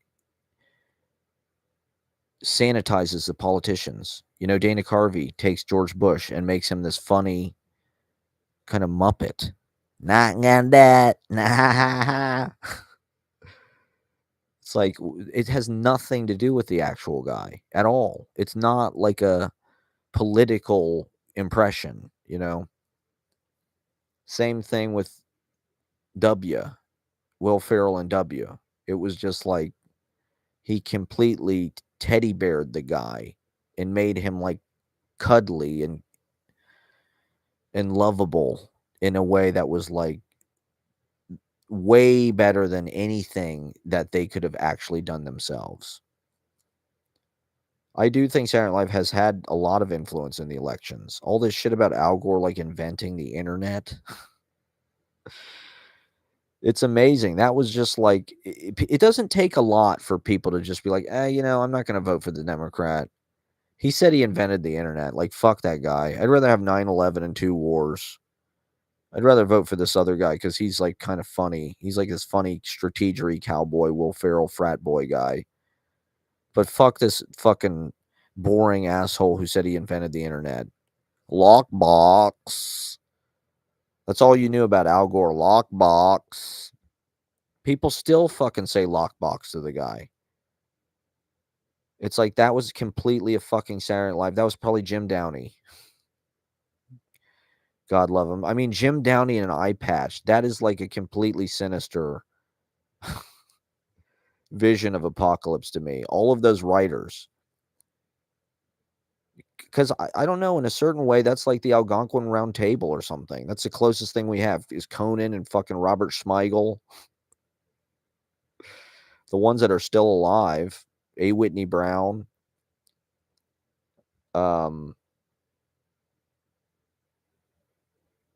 It's like we're living on the dregs of like these things that used to matter. And I guess it's kind of like the most pathetic people are trying to like horn in on the brand legacies of like their parents' shit. Like old Saturday Night Live, it's like it's been around 50 fucking years. It's just like you like it because it has all this power and this kind of like clout and cachet. That's why fucking, Sabrina Carpenter brags about it in her song. I'm on SNL and you're not. It's like it's just this status like prom queen moment. It's just like another Instagram like brag for like these completely vapid celebutards. Let's put Kim Kardashian in the fucking Lawrence Welk skit.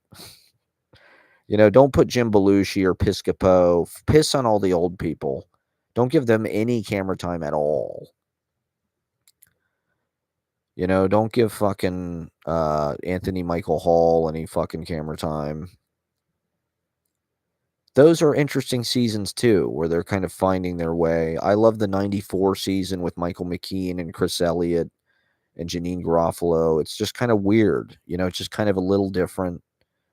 I like that stuff. I like that better than the 95 to like 2000 like cheerleaders fucking years. I hated those fucking cheerleader skits. That's all they fucking had. When Will Ferrell first got on Saturday Night Live, his vibe was a lot different. He was a little bit less macho. After 9/11, he turned way more macho because that became like the culture. In the 90s, everything was a little bit softer. Everything was a little more chill. He was like a little bit more feminine in the 90s. He was more like, the Roxbury guys or the cheerleaders or the fucking middle school teachers who do the Kendrick song. His characters were kind of like, ha ha ha ha ha ha ha ha.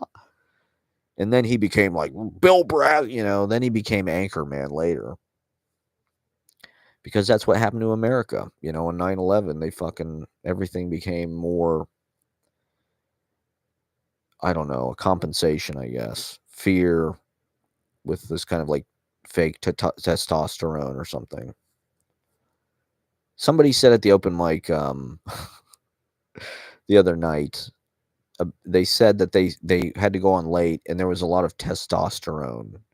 There was too much testosterone in the air. They didn't want to do a certain thing. But now I was like, is that true? Is the open mic, is there too much testosterone? Am I a little bit too much? Am I a little too like stupid man like attitude when I host? How do I get out of that? How do I be a little more, I don't know, female friendly or whatever. Less testosterone-y. I just have too much goddamn testosterone. Just raging with my fucking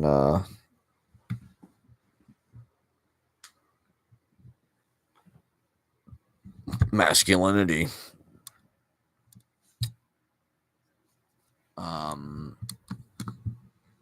Yeah, so I don't know. That's my conspiracy theories about Saturday Night Live. Well, I just hate it how it's become like an extension of like it does feel like the show started as like some kind of hippie counterculture type thing. And even people like Phil Hartman love it. There's like a warmth, there's like a human heart, I don't know, in a lot of the comedy in some weird way that I can't explain. It's almost like Cheers or something, that era, all the way through Farley and fucking something happened in 94, OJ. How many OJ jokes were there on the fucking 50th? I mean, Jesus Christ, the guy's dead. Do we really need 5 fucking OJ jokes?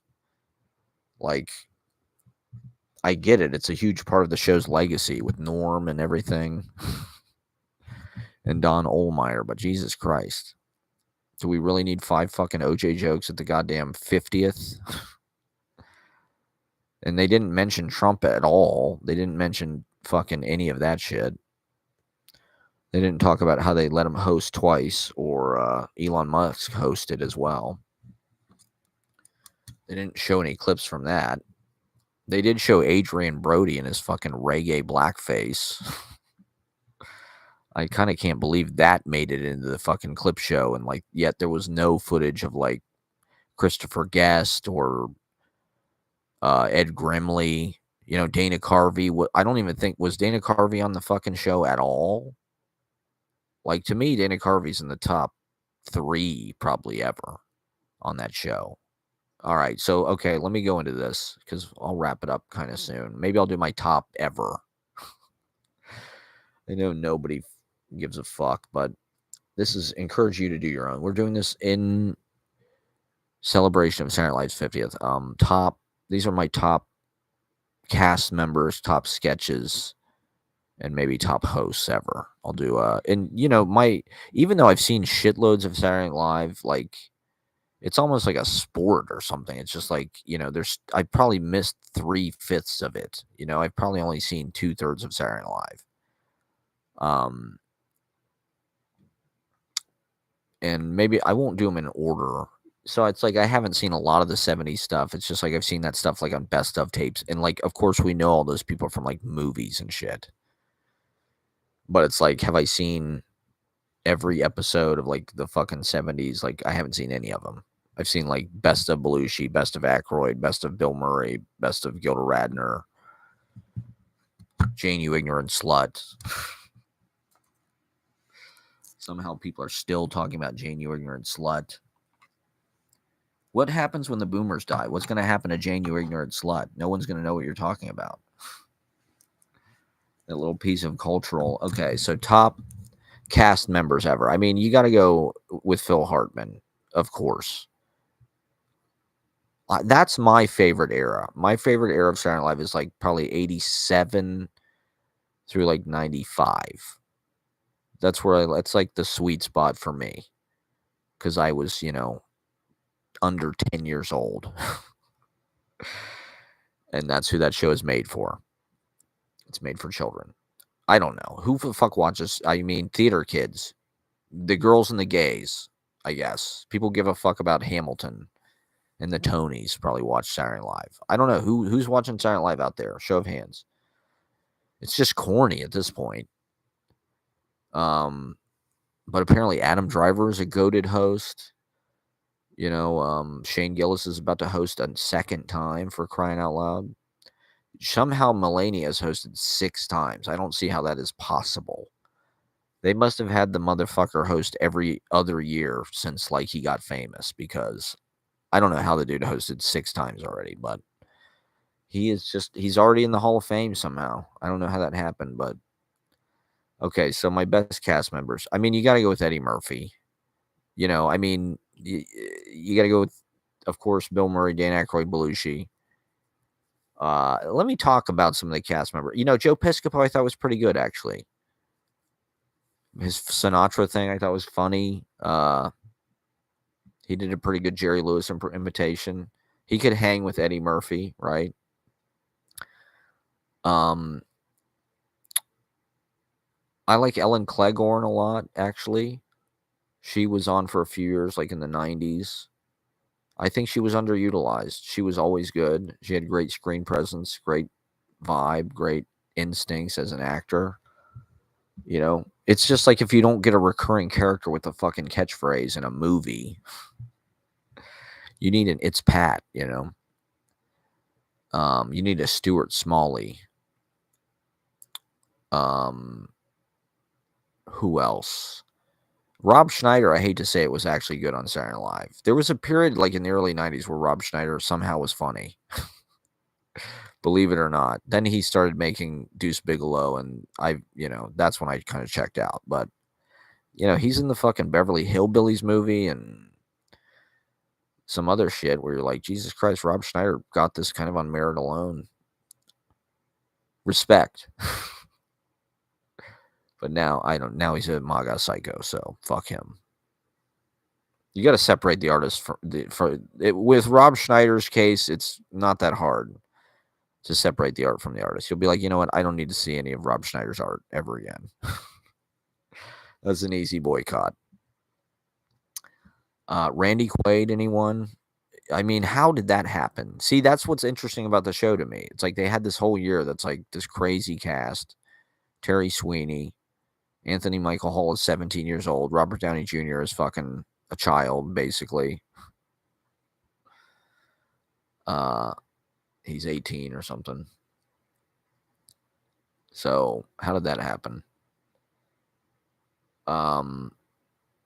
Dennis Miller I thought was a good update. I think Bill Murray kind of gave them the shaft. Dennis Miller, Kevin Nealon, I thought were my favorite update hosts. I guess that's just sentimental choice or nostalgia. It's like your favorite baseball player. They're not necessarily the best. I liked Norm, don't get me wrong, and I was probably hugely influenced by that at my impressionable at young age, but looking back, the ones that I have fondness for were Dennis Miller and Kevin Nealon. I thought was the best. I don't know. I think Maya Rudolph is definitely one of the best. I think she's naturally funny and just will, will play, it's just like a good, she'll be in any scene, it's like, that's a good player.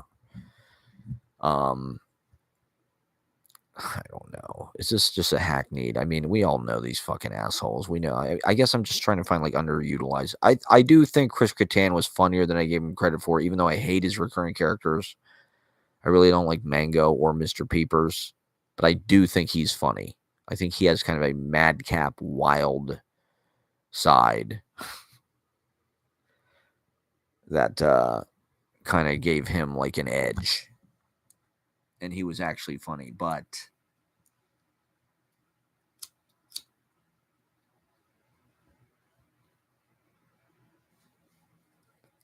I hated him when he was on the show. I hated all those people. I hated the whole Anna Gasteyer, Molly Shannon, coming after Phil Hartman. And I mean, Jan Hooks, you got to go with Jan Hooks, one of the all-time greats. I love Jan Hooks. She could do anything. Nora Dunn. You got to love Nora Dunn and Pat Stevens' show. That's an underrated skit, I would say. Pat Stevens' show. Do yourself a favor. Go back and watch Pat Stevens' show. The whole saga. It's very, I don't know, urbane. It's almost like a Kids in the Hall skit in certain ways. Is she Canadian? It's crazy to think Lorne Michaels was producing Kids in the Hall like while Saturday Night Live was on. Like, how the fuck? And he's making like fucking Wayne's World and shit. How does he spin all these plates? And he's hanging out with McCartney and Mick Jagger and only the most famous people in the world, Mike Nichols. Somehow Lorne Michaels is like the highest level like world sage somehow through this like rinky-dink show. That's like the craziest part of it.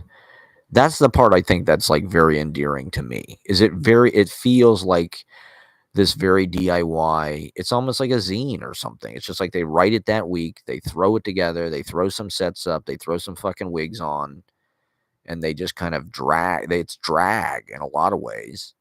The costumes are, it's all kind of like over the top, like fucking laugh-in or something almost, is like the DNA of that show in a certain way.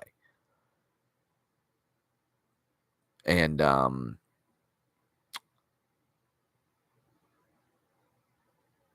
I just love that. I love the immediacy of it. It's live, that's crazy. And just the attack of that, and the fact that but at the same time, it manages to be like this culturally elite, like people do recognize, uh, even fucking Jack Nicholson is showing up to the 50th to like appreciate this family of talent. All of these people that, for all of us that are brainwashed by the corporate media, whether we never really had a choice. I mean, when I was a child, this is what they piped in to fucking our living bedrooms without was like Saturday Night Live reruns. You could not escape them. And to be honest, they were the most fun thing to watch. It just kind of puts the world in miniature in a weird way. I remember one of the hardest times I've ever laughed in my life, maybe the hardest time I've ever laughed in my life, when I was a young kid, probably first grade. I was 6, maybe 6 or 7, in the living room on our house on Mulford. I remember watching Buckwheat with my dad and Dick Mackey, and I don't remember who else was there, but we were all sitting around and Eddie Murphy Buckwheat came on TV. And it was the funniest fucking thing I'd ever seen. I don't even know why. I could not tell you why that is so funny. Why is Buckwheat funny? Does anybody know? Can anybody explain that? Why fucking Buckwheat is the funniest thing ever. It's not easy to make like people laugh that hard through fucking television. Making your friends laugh that hard is one thing. Making complete strangers laugh that hard through television, especially like a child who I had no idea what any of it was. You know what I mean? I was just like, what is this? I mean, I kind of probably knew what the Little Rascals were, I guess. I guess it works on kind of like an elemental level because it is kind of like kid talk. It's like, it's this kind of like childish kind of gibberish. Ote. So maybe he was kind of speaking my language, but it was the funniest thing. I remember it. I remember seeing it and being like, I think my dad liked Eddie Murphy Saturday Night Live. I don't really think he watched, although he said something. I think he was in New Orleans when they filmed it there. He said something about there was one episode they ever filmed out of New York. They took Saturday Night Live to New Orleans during Mardi Gras. And I think my dad was there when they filmed it. He had some stories about, seeing the cast or something. In the 70s, that show was like the hippest. I mean, it still kind of is in a fucking screwed up way, I guess, but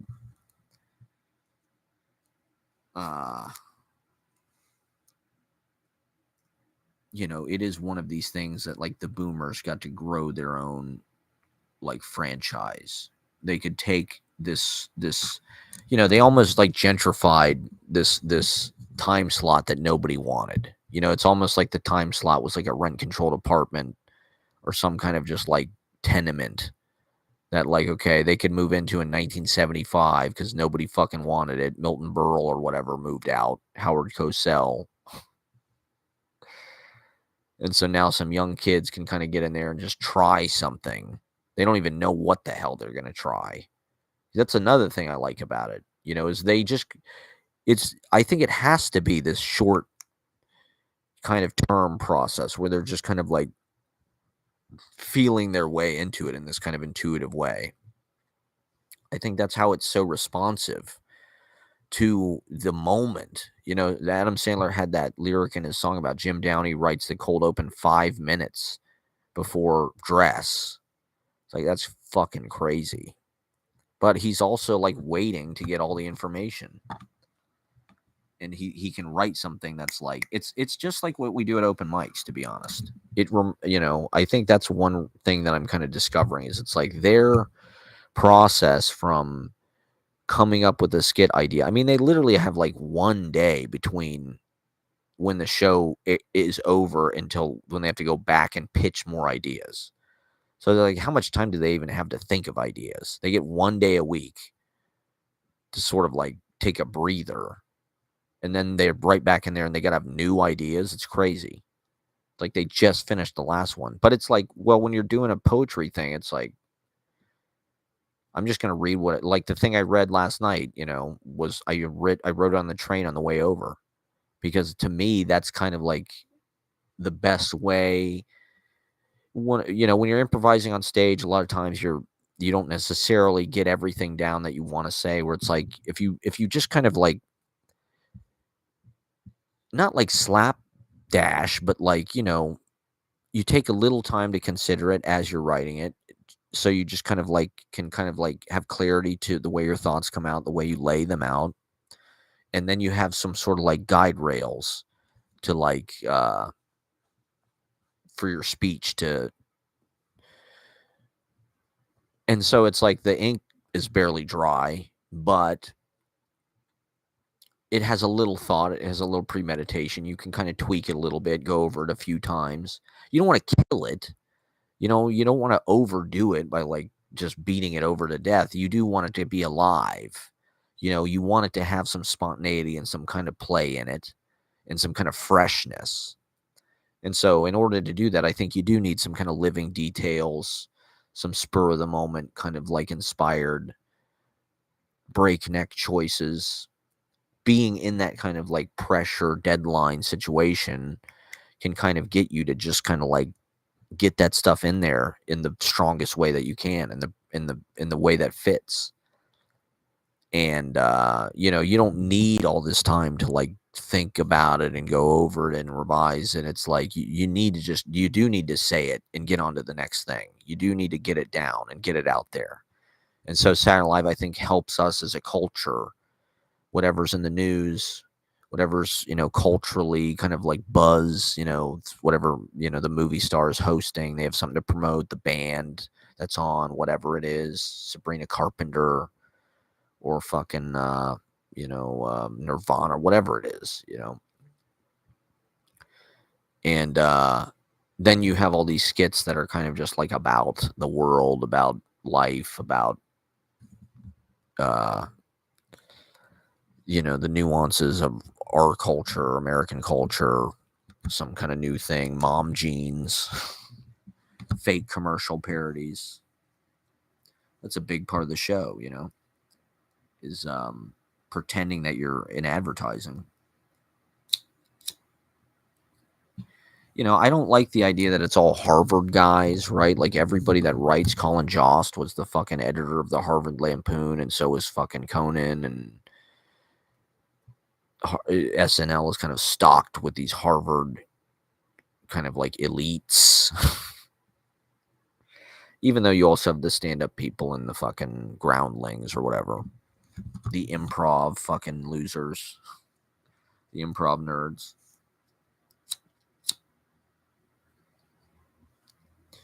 And it's a collaborative thing also.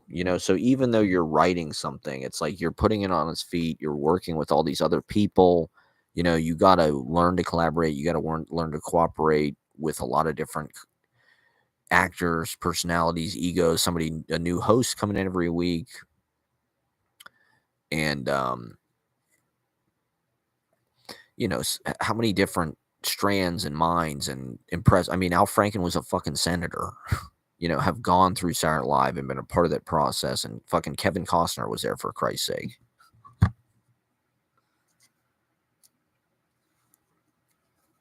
And so, I don't know, it's kind of a model. I think that's one of the reasons I was drawn to like Poetry Project, because it felt like that in a way, like the New Year's marathon. kind of feels like the SNL reunion every year, to be honest. You know, the SNL, they only do that reunion every 10 years or something, 15 years. Poetry Project does it every year. Everybody kind of comes back for the marathon. Maybe not everybody, but it's a big kind of homecoming event in a way. And I don't know, just getting out and interacting and collaborating and listening to how other people do it, seeing how other people do it. You know, Saturday Night Live, it's like those people teach each other things in those offices. Conan taught Adam Sandler how to fucking write a skit. It's like, uh,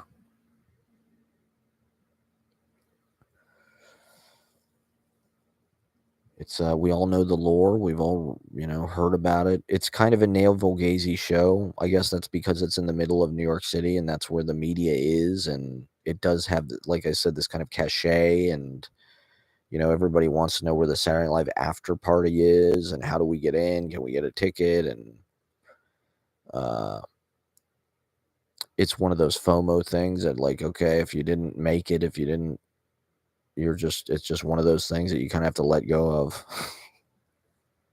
Maybe someday I'll get to host. Um, but yeah, it's like, it's a show that's kind of obsessed with itself, the stories about itself. You know, it's kind of self-aggrandizing in a certain way, I guess.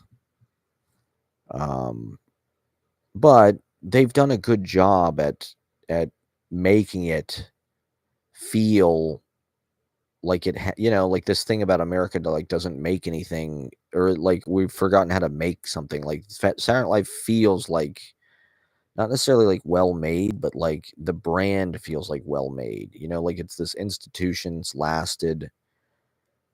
They they they've proven themselves time and again in that they're still making new stars. A lot of these people are just like endeared to us. Farley and fucking Phil Hartman and Eddie Murphy and Bill Murray and Chevy Chase and Dan Aykroyd and Belushi and Gilda Radner, and you know, there's so many fucking people, Kristen Wiig and Bill Hader, and I mean, people have real affection for these people like they're their fucking relatives or friends or something.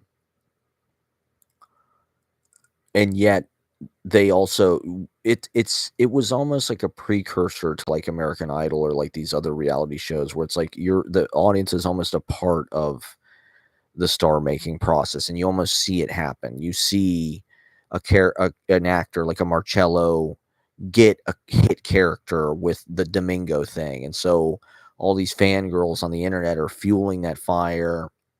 He becomes like the hot guy for that week. It's trending, and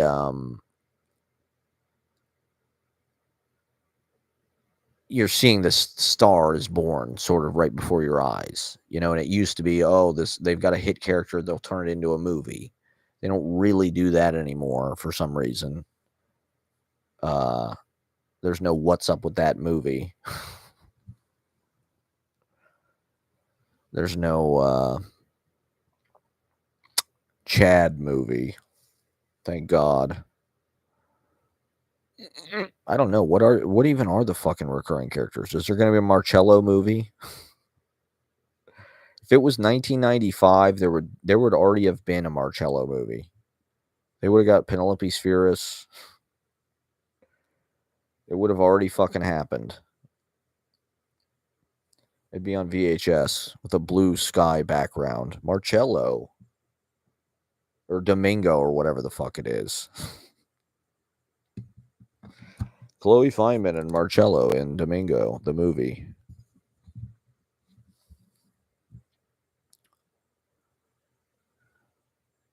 So yeah, it's just it's one of those things. It stands there like 30 Rock, you know. There's a show about it. You know, the Tina Fey fucking sitcom that everybody loves. And it, you know, that building is so iconic, and you know, especially in our modern age where the design is so uninspired and cheap and kind of like nondescript Rockefeller Center feels like this, the fucking Rock of Gibraltar or something. It just feels like this iconic, glamorous, storied place. And all of this celebrity is feeding into that. Letterman's there, and fucking Paul Rudd is in the front row, and fucking Jason Momoa.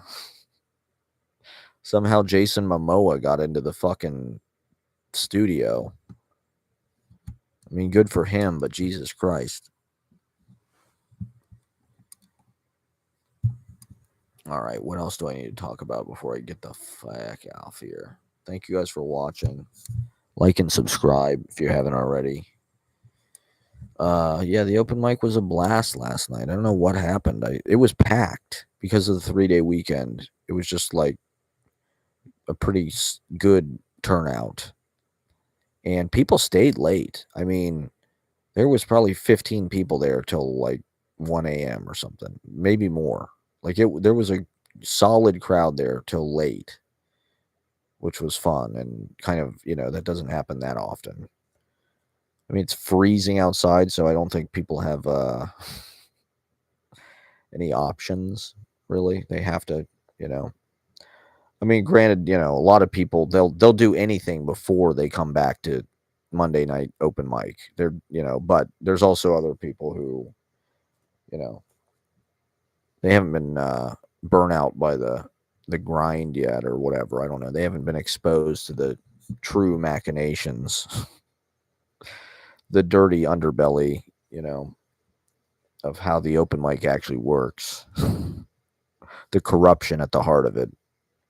I'm just kidding. I'm exaggerating for comedic purposes, obviously, or I don't know, for some kind of purposes. Narrative. What else? I don't know what made it so great.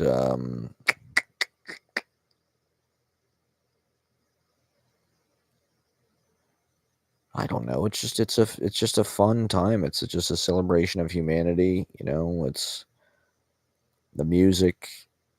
I think is so healing, and for people to bring that together, bring their little piece of the puzzle, and submit it for our edification and consideration as an offering. It's so generous and humble, and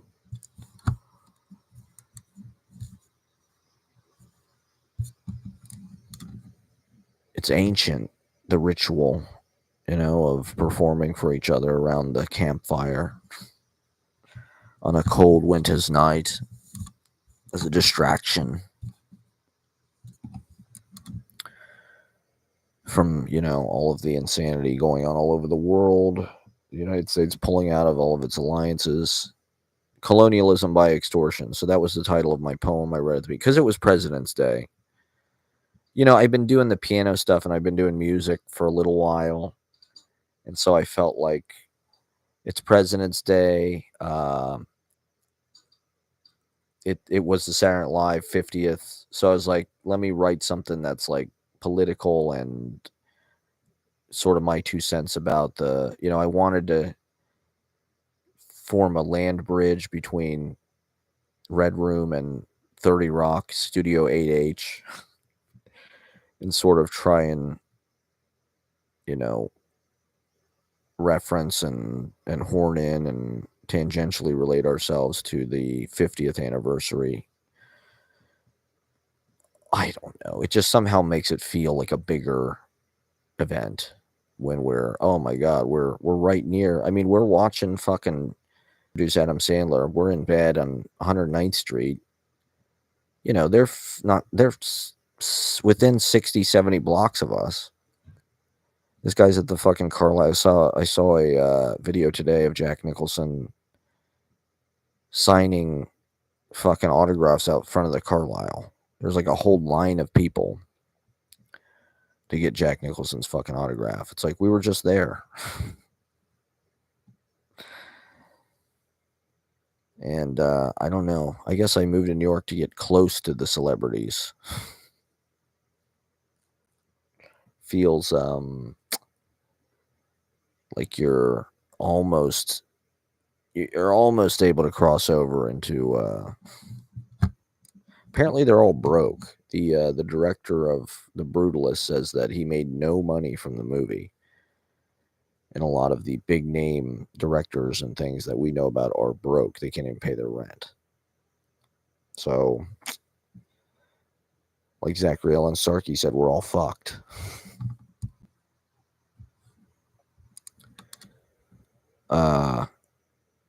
Yeah, I think this is one reason why Lorne Michaels is so friendly to Sabrina Carpenter, Bad Bunny, because he knows they kind of have social. I mean, Sabrina Carpenter's album is all over fucking TikTok, all of those fucking songs.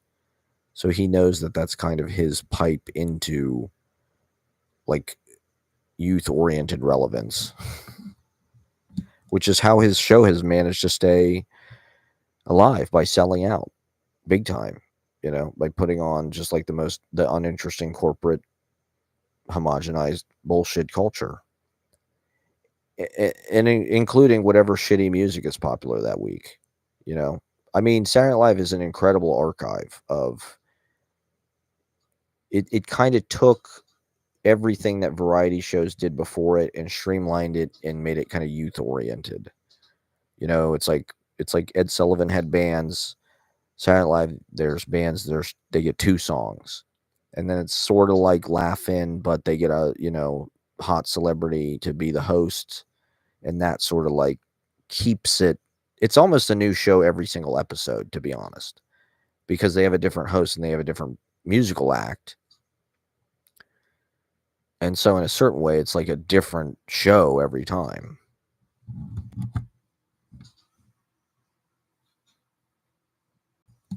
All right, I'm going to get off pretty soon. Thank you all for watching.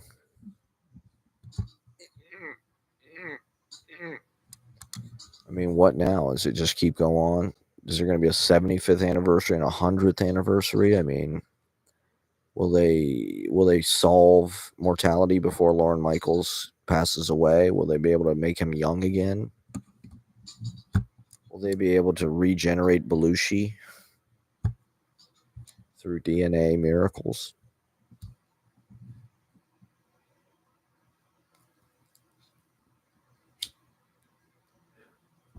Like, I do think people are too obsessed with these legacy things that like we haven't really allowed. Like, there is no Gen X equivalent of this. There is no millennial equivalent of this. Like the boomers could get the high ground in 75, get that rent controlled piece of television, and then now it's like Giuliani's New York. Now it's this super corporate slick.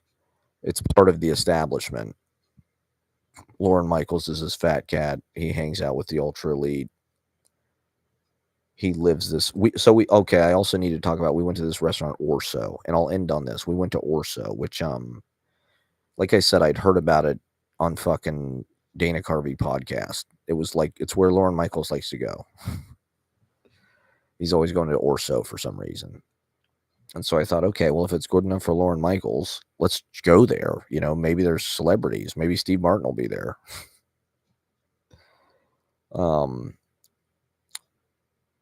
Spoiler, there were no celebrities, but there was not really that many people at all for Valentine's Day, Friday night. It was about half full, to be honest. I thought it was going to be packed, but it was a very tasteful place, actually. To be honest, of all the restaurants we've been to, in a certain way, it might have been the best because it was not some kind of like showy Broadway style, like over the top thing where it's all about the environment and the murals and it really felt like the wait staff really cared a lot. They were very on top of it. The wait staff was excellent. They refilled our water every time. They gave us this fucking bread that had this white bean dip. The food was excellent. And it seemed like they really cared about it. The music was very tasteful. It was like a low volume. Like they weren't like blowing your brains out with like trying to impress you, but it was just all kind of like just very kind of like well done, tastefully appointed, just the right notes. And I get why Lauren Michaels likes it. This is a tasteful guy. He's going on vacation in Europe and shit. Just because he makes this totally asinine slop doesn't mean he's not like this, this kind of refined, rarefied, he hangs out with fucking, the ultra elites. Like he probably collects art and shit like that. He's an art collector. So check out Orso. That's my recommendation. Next time you're in the theater district. I mean, it's not cheap really, but what is these days, And they really it was impeccable. It was impeccable. Well, thank you guys for watching. And I'll be back on Thursday. I have to work tomorrow, so who knew? We'll talk to you on Thursday, and stay warm. I think it's supposed to get warm next week. Starting this weekend, it's going to go up to like the 40s again. So we'll be fucking kayaking and shit. We'll be doing outdoor activities. Thank you for watching. It's practically spring, everybody. So there's only one more Monday in February. That's kind of a relief. Now we're almost done with January and February. Once we're through that, we're practically to spring. It's probably going to get a little bit warmer, so things will, hopefully get a little better. It's been a rough couple months. But check out my new vlog premiering. I'm going to upload it now. It just bounced. It just came out of the oven, so thank you all for watching, and check out my vlog to see everything I've just been talking about, and we'll talk to you soon. All right, good night. Good night, everybody.